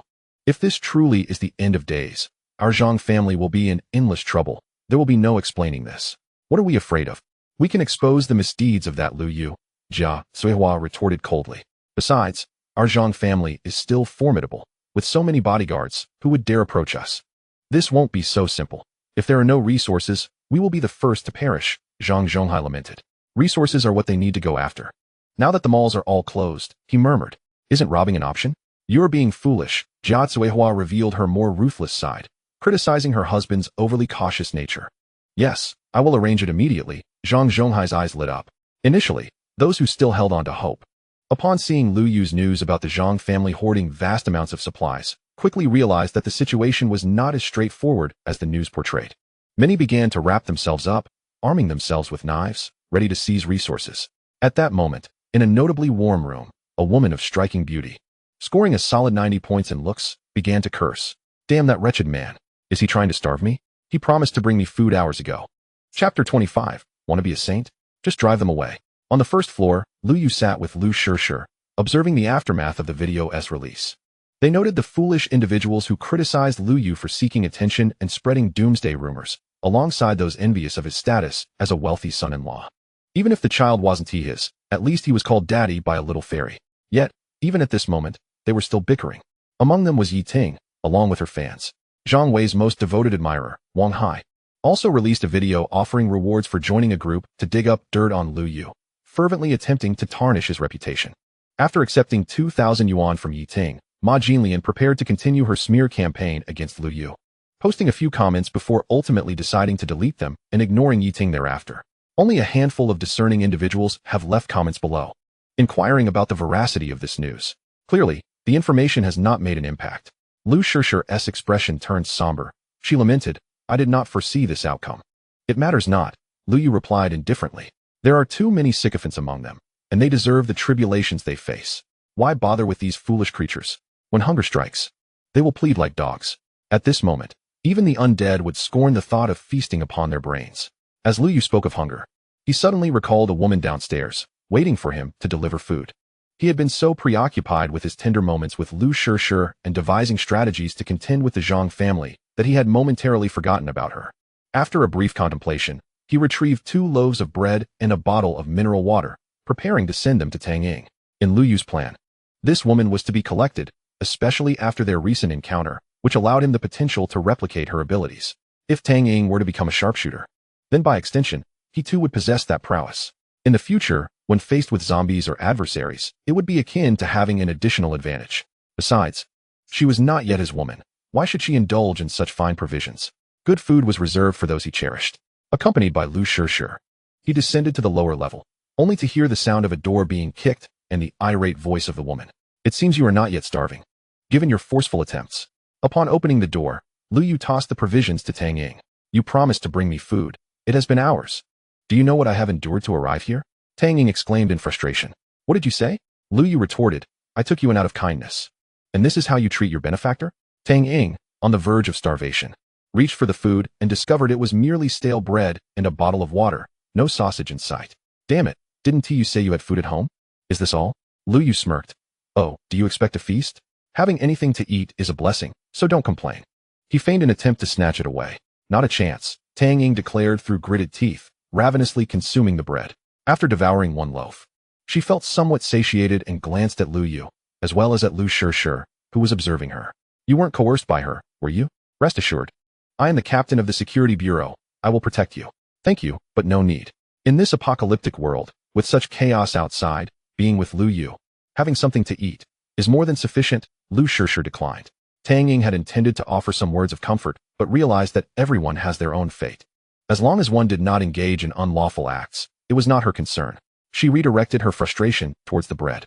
Your home has hot water in the bathroom, yet you offer me mineral water? Once she had eaten her fill, she suddenly grasped something and reproached Liu Yu indignantly. Make sure to drink the hot water from the bathroom, Liu Yu replied nonchalantly. By the way, are you planning to leave now? Or will you stay here for a few days?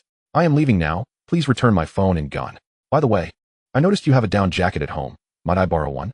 Tang Ying, skeptical, considered the current apocalyptic scenario and dismissed it as merely a cold front. I will charge your phone and return it, along with the gun, but as for the down jacket, I cannot comply. Liu Yu remarked while wrapping his arm around Liu Shishir's waist. I can afford it. I have money in my WeChat account. Tang Ying frowned, cursing Liu Yu internally for being a rogue and not a good citizen. Is it not a citizen's duty to assist the authorities? Money? If you possess it, you can purchase elsewhere. Currently, even toilet paper seems a luxury to me, Liu Yu retorted bluntly. All right, you have guts. But I hope you don't find yourself in my grasp in the future. Tang Ying was furious. Liu Yu, unfazed, said, Fine, take your belongings and leave. Should you wish for my assistance again, it will come at a price. You must become my woman. Go to hell. I would never agree to that, she shot back.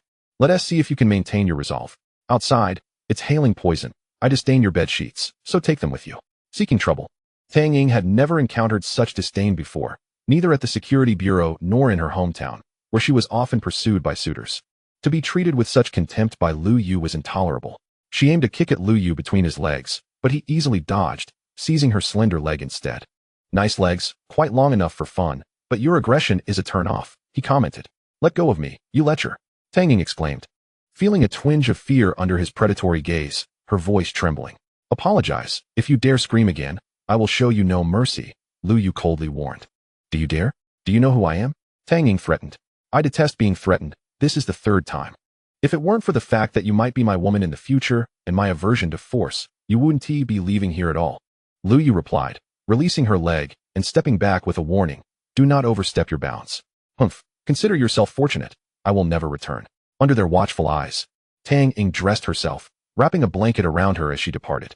Take care of yourself. In light of your future status as my woman, here are some compressed biscuits and white liquor for you.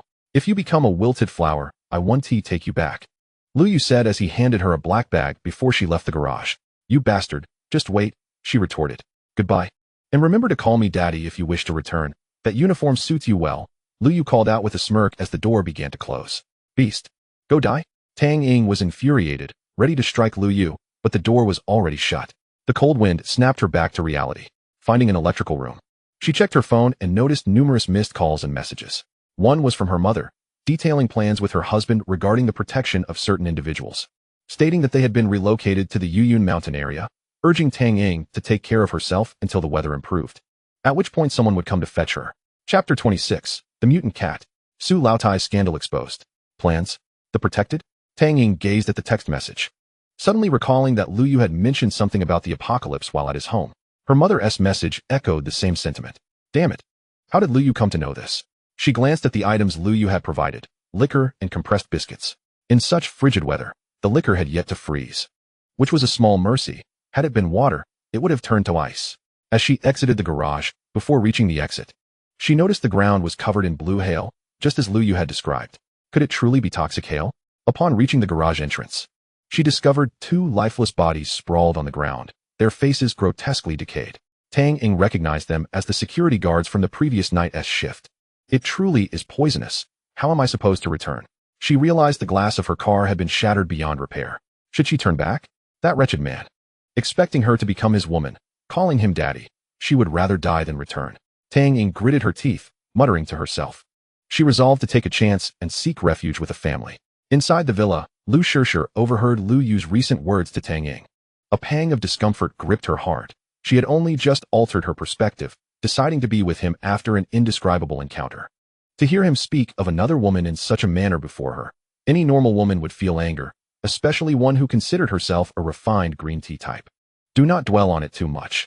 In time, you will realize that even a loaf of bread can cost a human life, let alone the lavish sustenance you will enjoy by my side. Lu Shishir had not anticipated that her recent desire for exclusivity would be so swiftly uncovered by Liu Yu.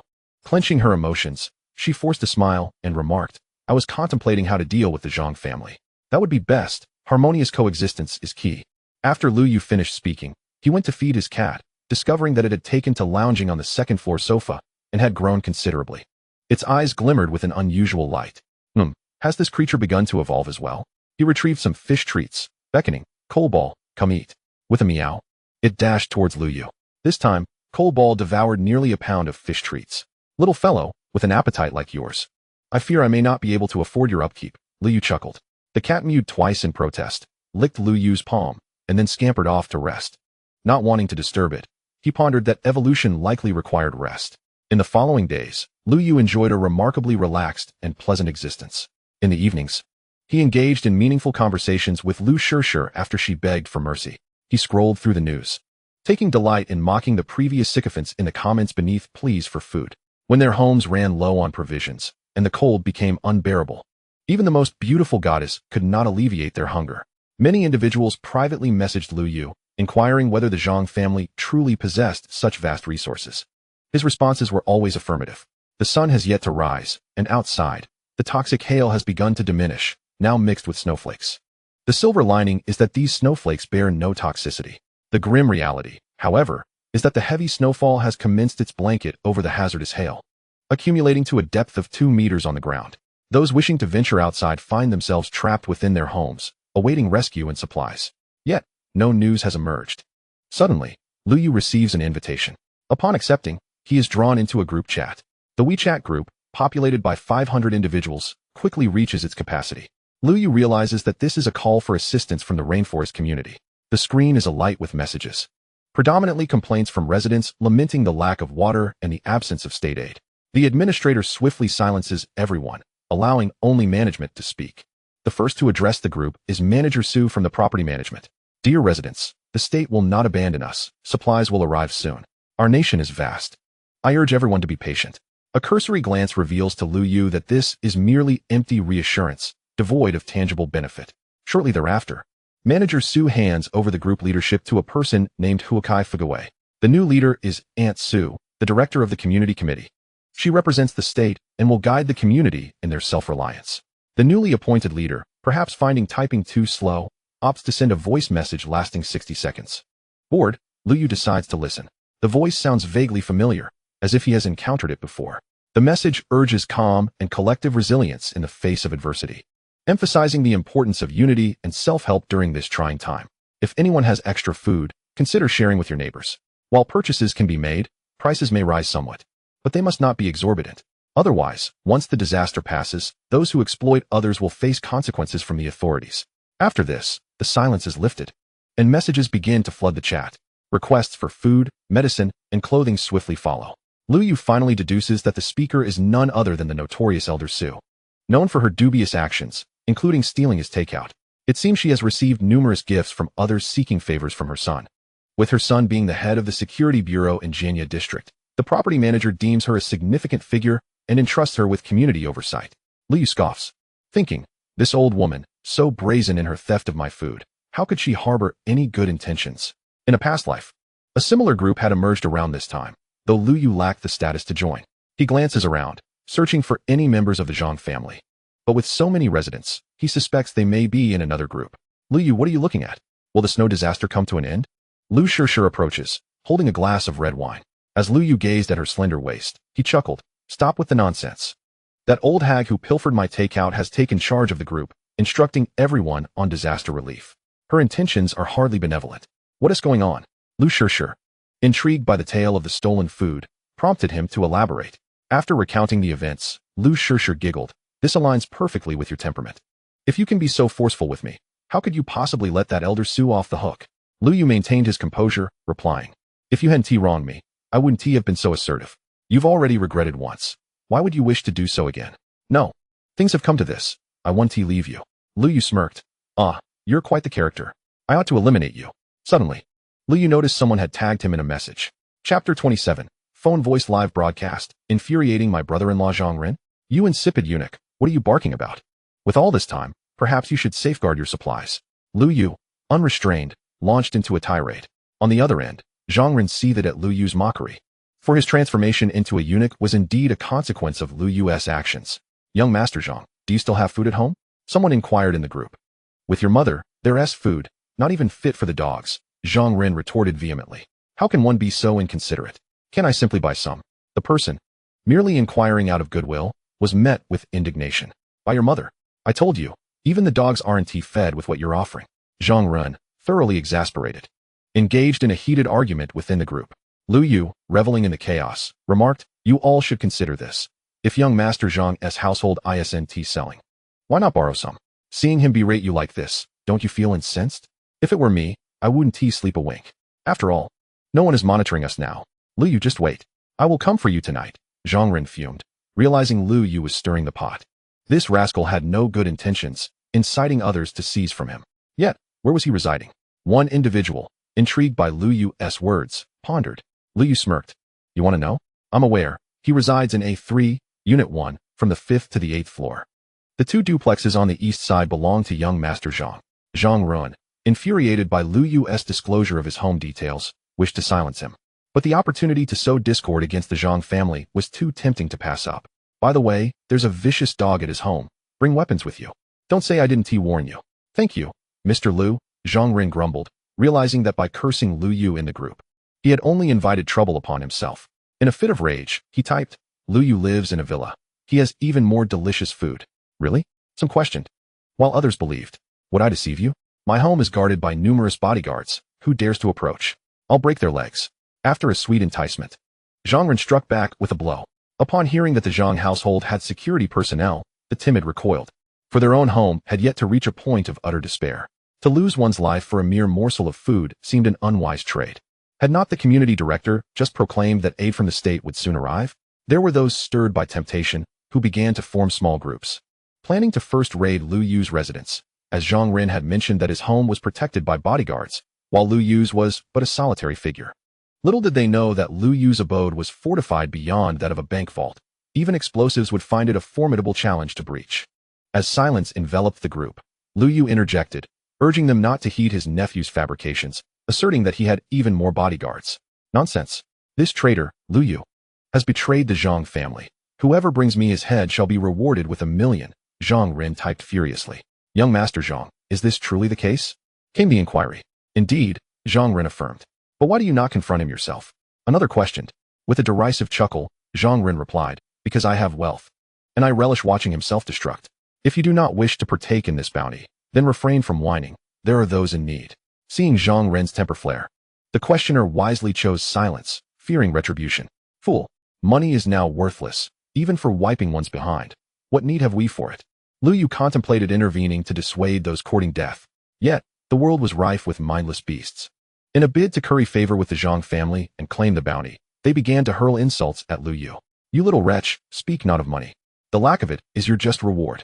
The wound was reopened, and Liu Yu's expression turned icy. Which of you dares approach? I shall slay you. Ha! What a jest. This brat dares to threaten murder. Does he not fear the authorities coming to reckon with him? Laughter erupted among the crowd. The group leader, old Madame Su, the obstinate, unreasonable woman known for her penchant for extortion and pilfering others' deliveries, felt her authority challenged by Liu Yu's threats. You dare to act recklessly.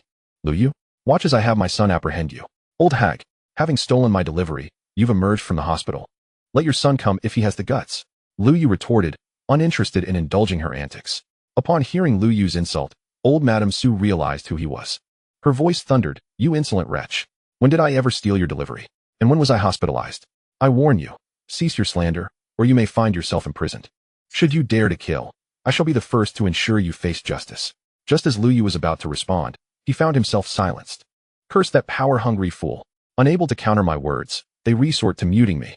The insolent youth, clearly frightened, remained silent, hoping for unity and mutual support, insisting that violence must be avoided. Old Madame Su, after much delay, typed out her message. Observing her explanation, Liu Yu smirked. Before closing the chat window, he made it a point to add Zhang Ren as a friend. To his surprise, the request was swiftly accepted. Why have you added me, you bastard? Regretting your actions and pleading for mercy? Without regret. I simply wish to engage in a video chat with you, nothing more. Without waiting for a response from Zhang Ren, Liu Yu initiated the video call. Over on Zhang Ren's side, without a moment's hesitation, he accepted the call, his gaze falling upon the face he utterly despised. Filled with a desire to obliterate Liu Yu. Aren't you feeling cold dressed so lightly? Liu Yu inquired. Naturally, he then pulled someone into view.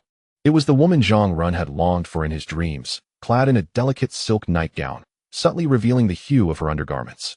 Her graceful figure, with rosy lips and elegantly arched eyebrows, was none other than Liu Shishir, the woman he had fervently pursued before the apocalypse. Come on. Greet my little brother as your elder sister, Liu Yu jested.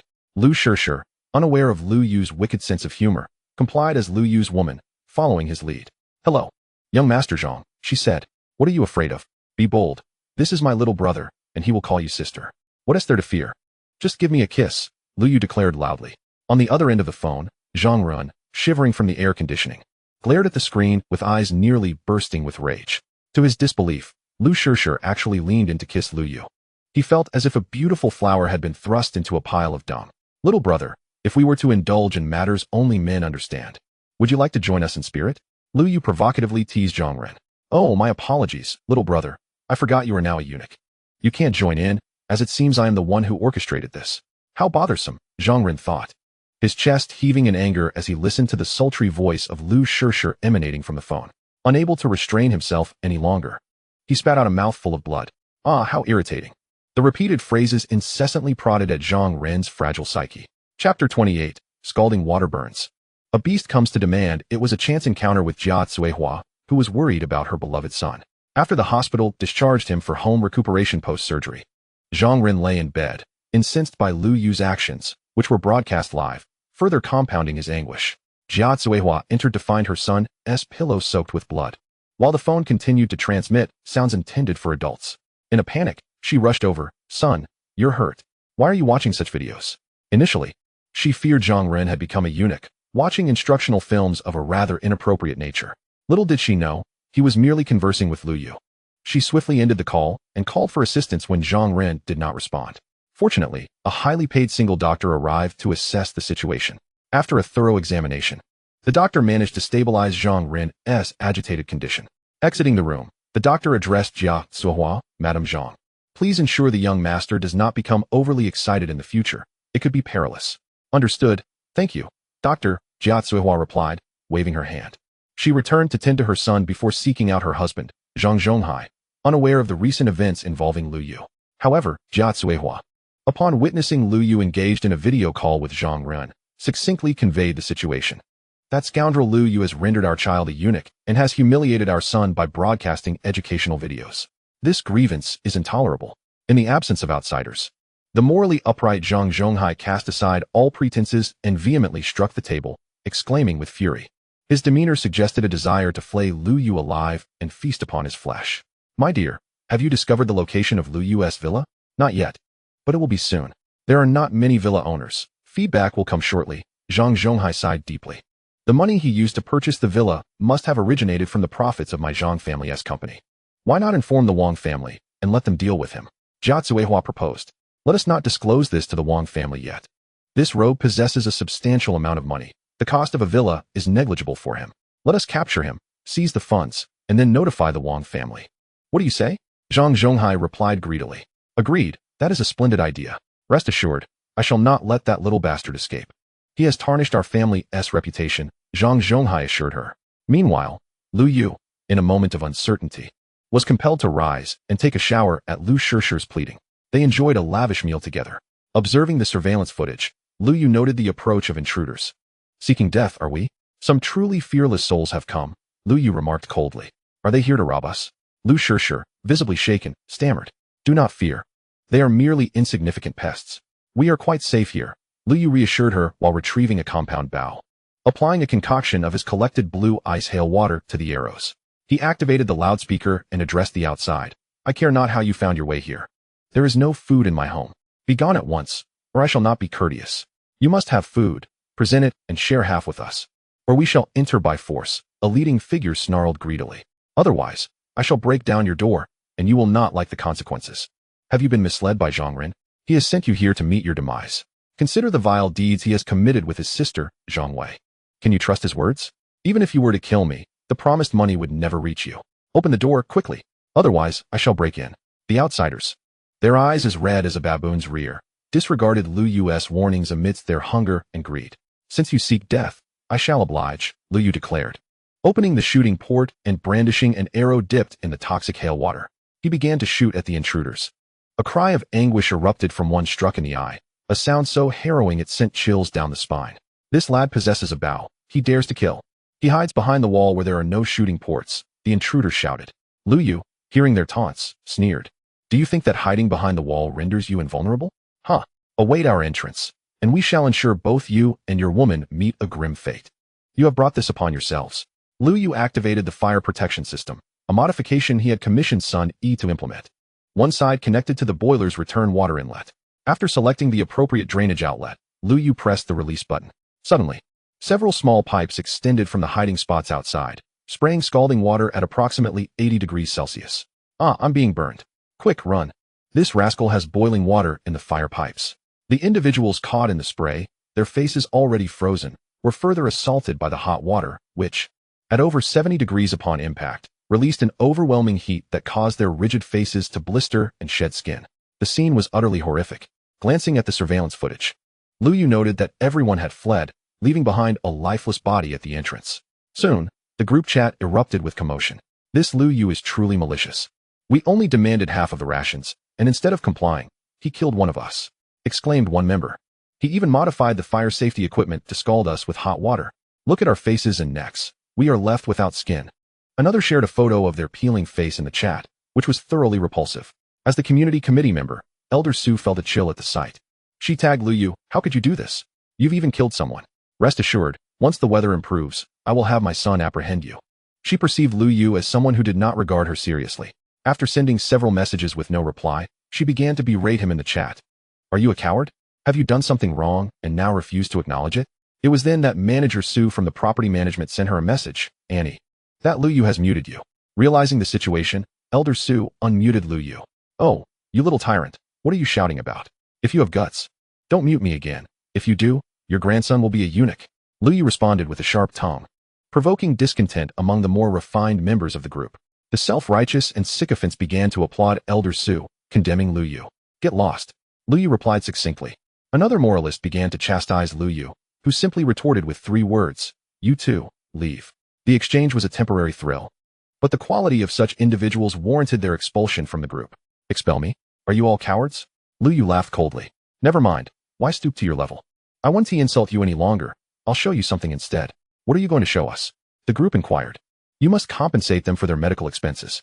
Chapter 29. Ignoring the beast's warning, threatening Liu Yu's remarks could be detrimental to those who had just arrived, seeking attention. In such frigid weather, the burned faces would fester and potentially lead to death without proper medical treatment. Fortunately, Liu Yu utilized recycled hot water from the boiler, which was not as scalding as freshly boiled water at 110 degrees. Otherwise, those individuals would have suffered far more severe injuries. At this moment, Liu Yu bore little resemblance to the submissive figure he had been during his time in Zhangjia. He was now unleashing a torrent of words that left the members of the group in a fit of rage. "Group leader, as a leader of the neighborhood committee, are you not going to intervene?" Some began to tag the infamous Su Laotai, believing that her position as a neighborhood committee leader, coupled with her son's role as the director of the security bureau in Jianya district, would make it easy for her to deal with a son-in-law like Liu Yu.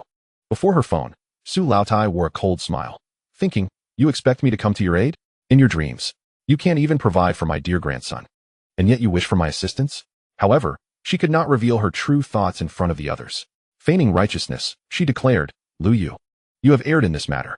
I won't kick you out, as you are also a resident of this community, but you must provide compensation." "Yes, compensation.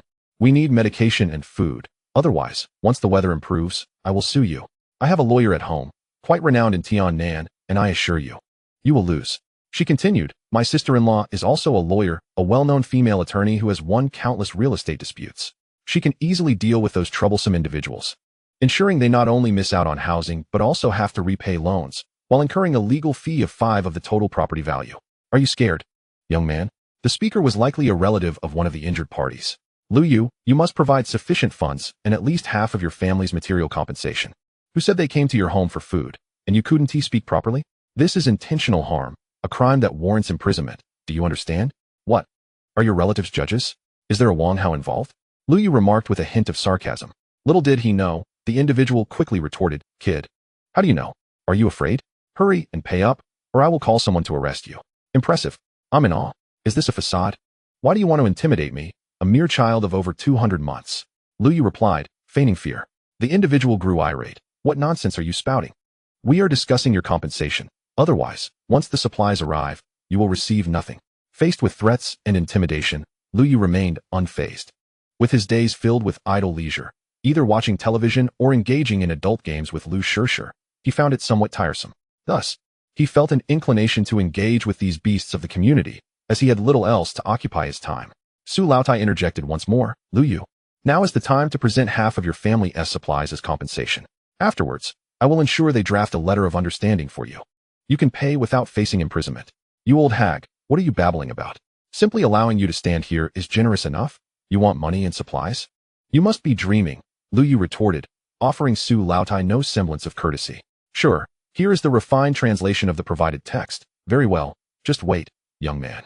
Old Madam Su has never endured such humiliation. She is aware of the circumstances outside. Her household supplies are limited, yet she cannot disclose this information. Otherwise, with so many residents in the community, how could they possibly provide her with sustenance? She must feign righteousness. Little does she know whether Liu Yu has realized that the world has ended, that order has begun to unravel. and he would dare speak to her in such a manner. However, there remain many oblivious individuals. Even if a portion have awakened, they do not heed her. Yet, she can lead those simple-minded people to confront the so-called awakened ones. What she desires are mindless, obedient followers. Observing Liu Yu frolicking in the group, she refrained from muting him this time.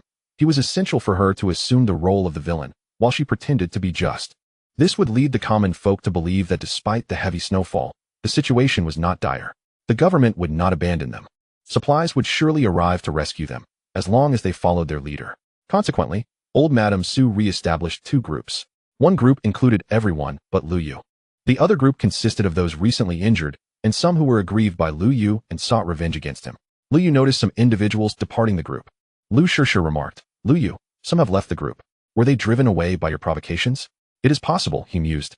"But they might have formed a new group to conspire against me." Liu Yu lifted a glass of red wine from the table, savoring a sip before responding nonchalantly. "Oh, how wicked they are. Nearly 500 households banding together against you. That amounts to nearly 2,000 people. What shall we do?" Hearing Liu Yu mention that nearly 500 households were uniting against him, Liu Shishir's face paled slightly. "What are you afraid of? They are merely a bunch of trash. If they dare to come, I will obliterate them. This is the apocalypse. Morality has long since collapsed, and the law no longer applies to me. Whoever approaches me shall meet their demise," Liu Yu declared with an air of dominance, as if those people before him were no longer human, but merely a pack of beasts seeking to plunder. "Are you truly prepared to take action?" "There are many elderly and children among them," Liu Shishir asked, her expression troubled.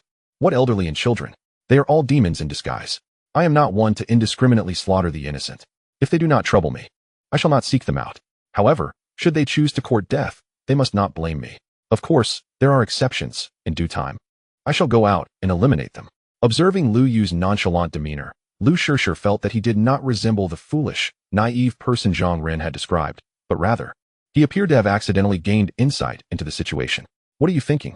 Come, let us finish our meal and then engage in some exercise. So your ex-boyfriend may admire you," Liu Yu remarked with a mischievous grin. "How annoying. What ex-boyfriend? My relationship with Zhang Ren is not as you imagine. I merely view him as a pitiful fool," Liu Shishir replied, fearing that if she admitted otherwise, Liu Yu would tire of her and cast her aside. "In recent days, residing at Liu Yu's abode, I have felt no trace of the apocalypse. Rather, life has taken on a more favorable hue. The once cherished delicacies and fine wines, I now indulge in freely. I am aware of Liu Yu's longing for my body, yet I ponder what else I possess beyond that. Well, let us engage in some exercise to aid digestion. I truly wonder how my little uncle is faring." Chapter 30. Liu Yu lived broadcast to his ex-wife in light of Liu Yu's demands. Had this been in the past, Liu Shishir might have resisted. However, she now senses, albeit vaguely, that Liu Yu harbors distrust towards her.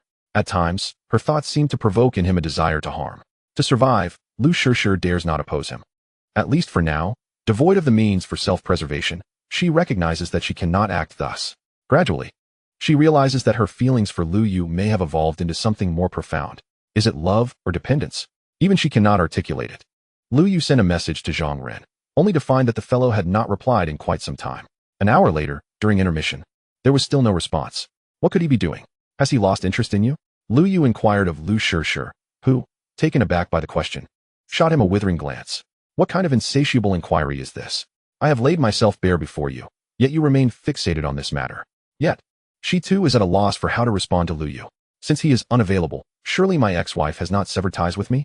Upon discovering Zhang Wei's chat window, I decided to test the transfer function, and to my surprise, I could still see the last character of her name. Observing the line in her social circle, Liu Yu smiled coldly. He first sent Zhang Wei a video of himself and Liu Shishir savoring imported Australian lobsters and sipping red wine.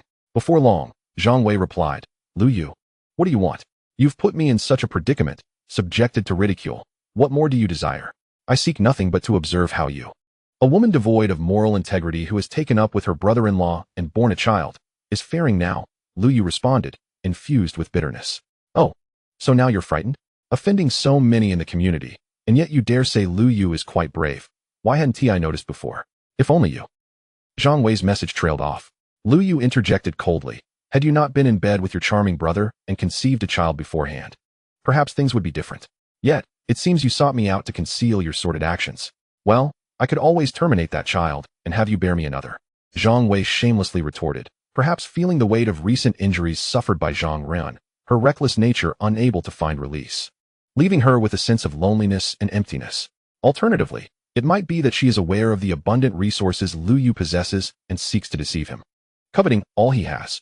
Or perhaps she desires revenge, feeling slighted that although she has not divorced Liu Yu, he has found companionship with another woman, stripping her of her dignity and leaving her feeling defeated in life.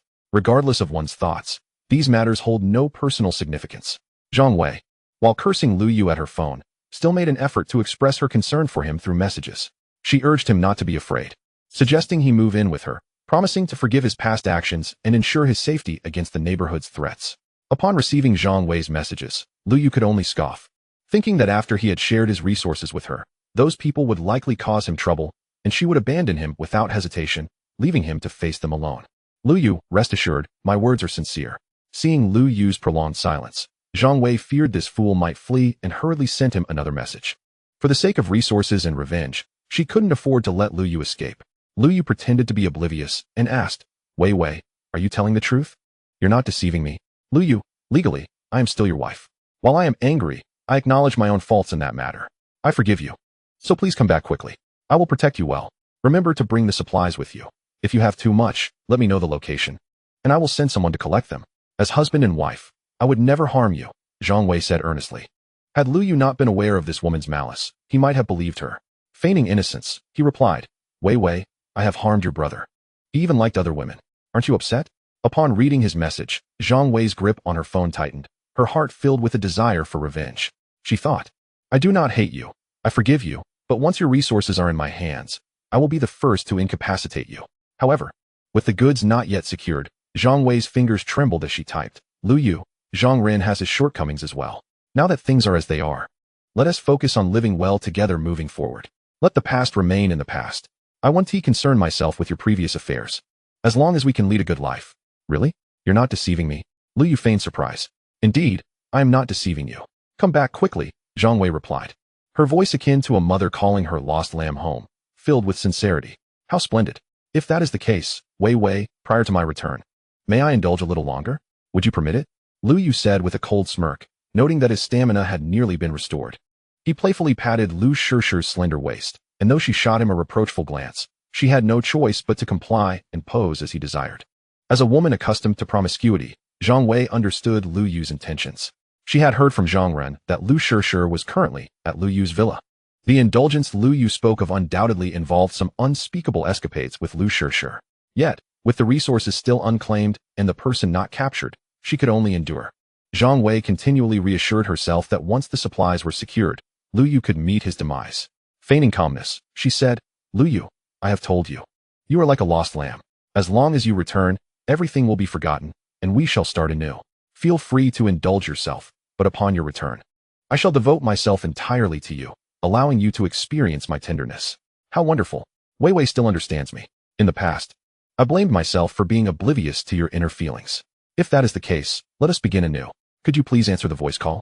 I have something delightful to share with you. At that moment, Liu Yu resembled a remorseful child, speaking sincerely to Zhang Wei. All right, just this once, she replied, feigning annoyance and adding a heart emoji before accepting Liu Yu's voice call. As the call connected, the sounds of a woman's moans and heavy breathing filled the line, accompanied by Liu Yu's coarse language and profanities. Anger surged within her. How dare he broadcast this in front of me? Just wait until I have my revenge. Let's see how you flaunt yourself then. Yet, she forced herself to say, Liu Yu, keep it up. I truly did not expect you to be this remarkable. With excitement, Liu Yu replied, Wei Wei, wait for me. You still occupy a place in my heart. May I ask you for a favor?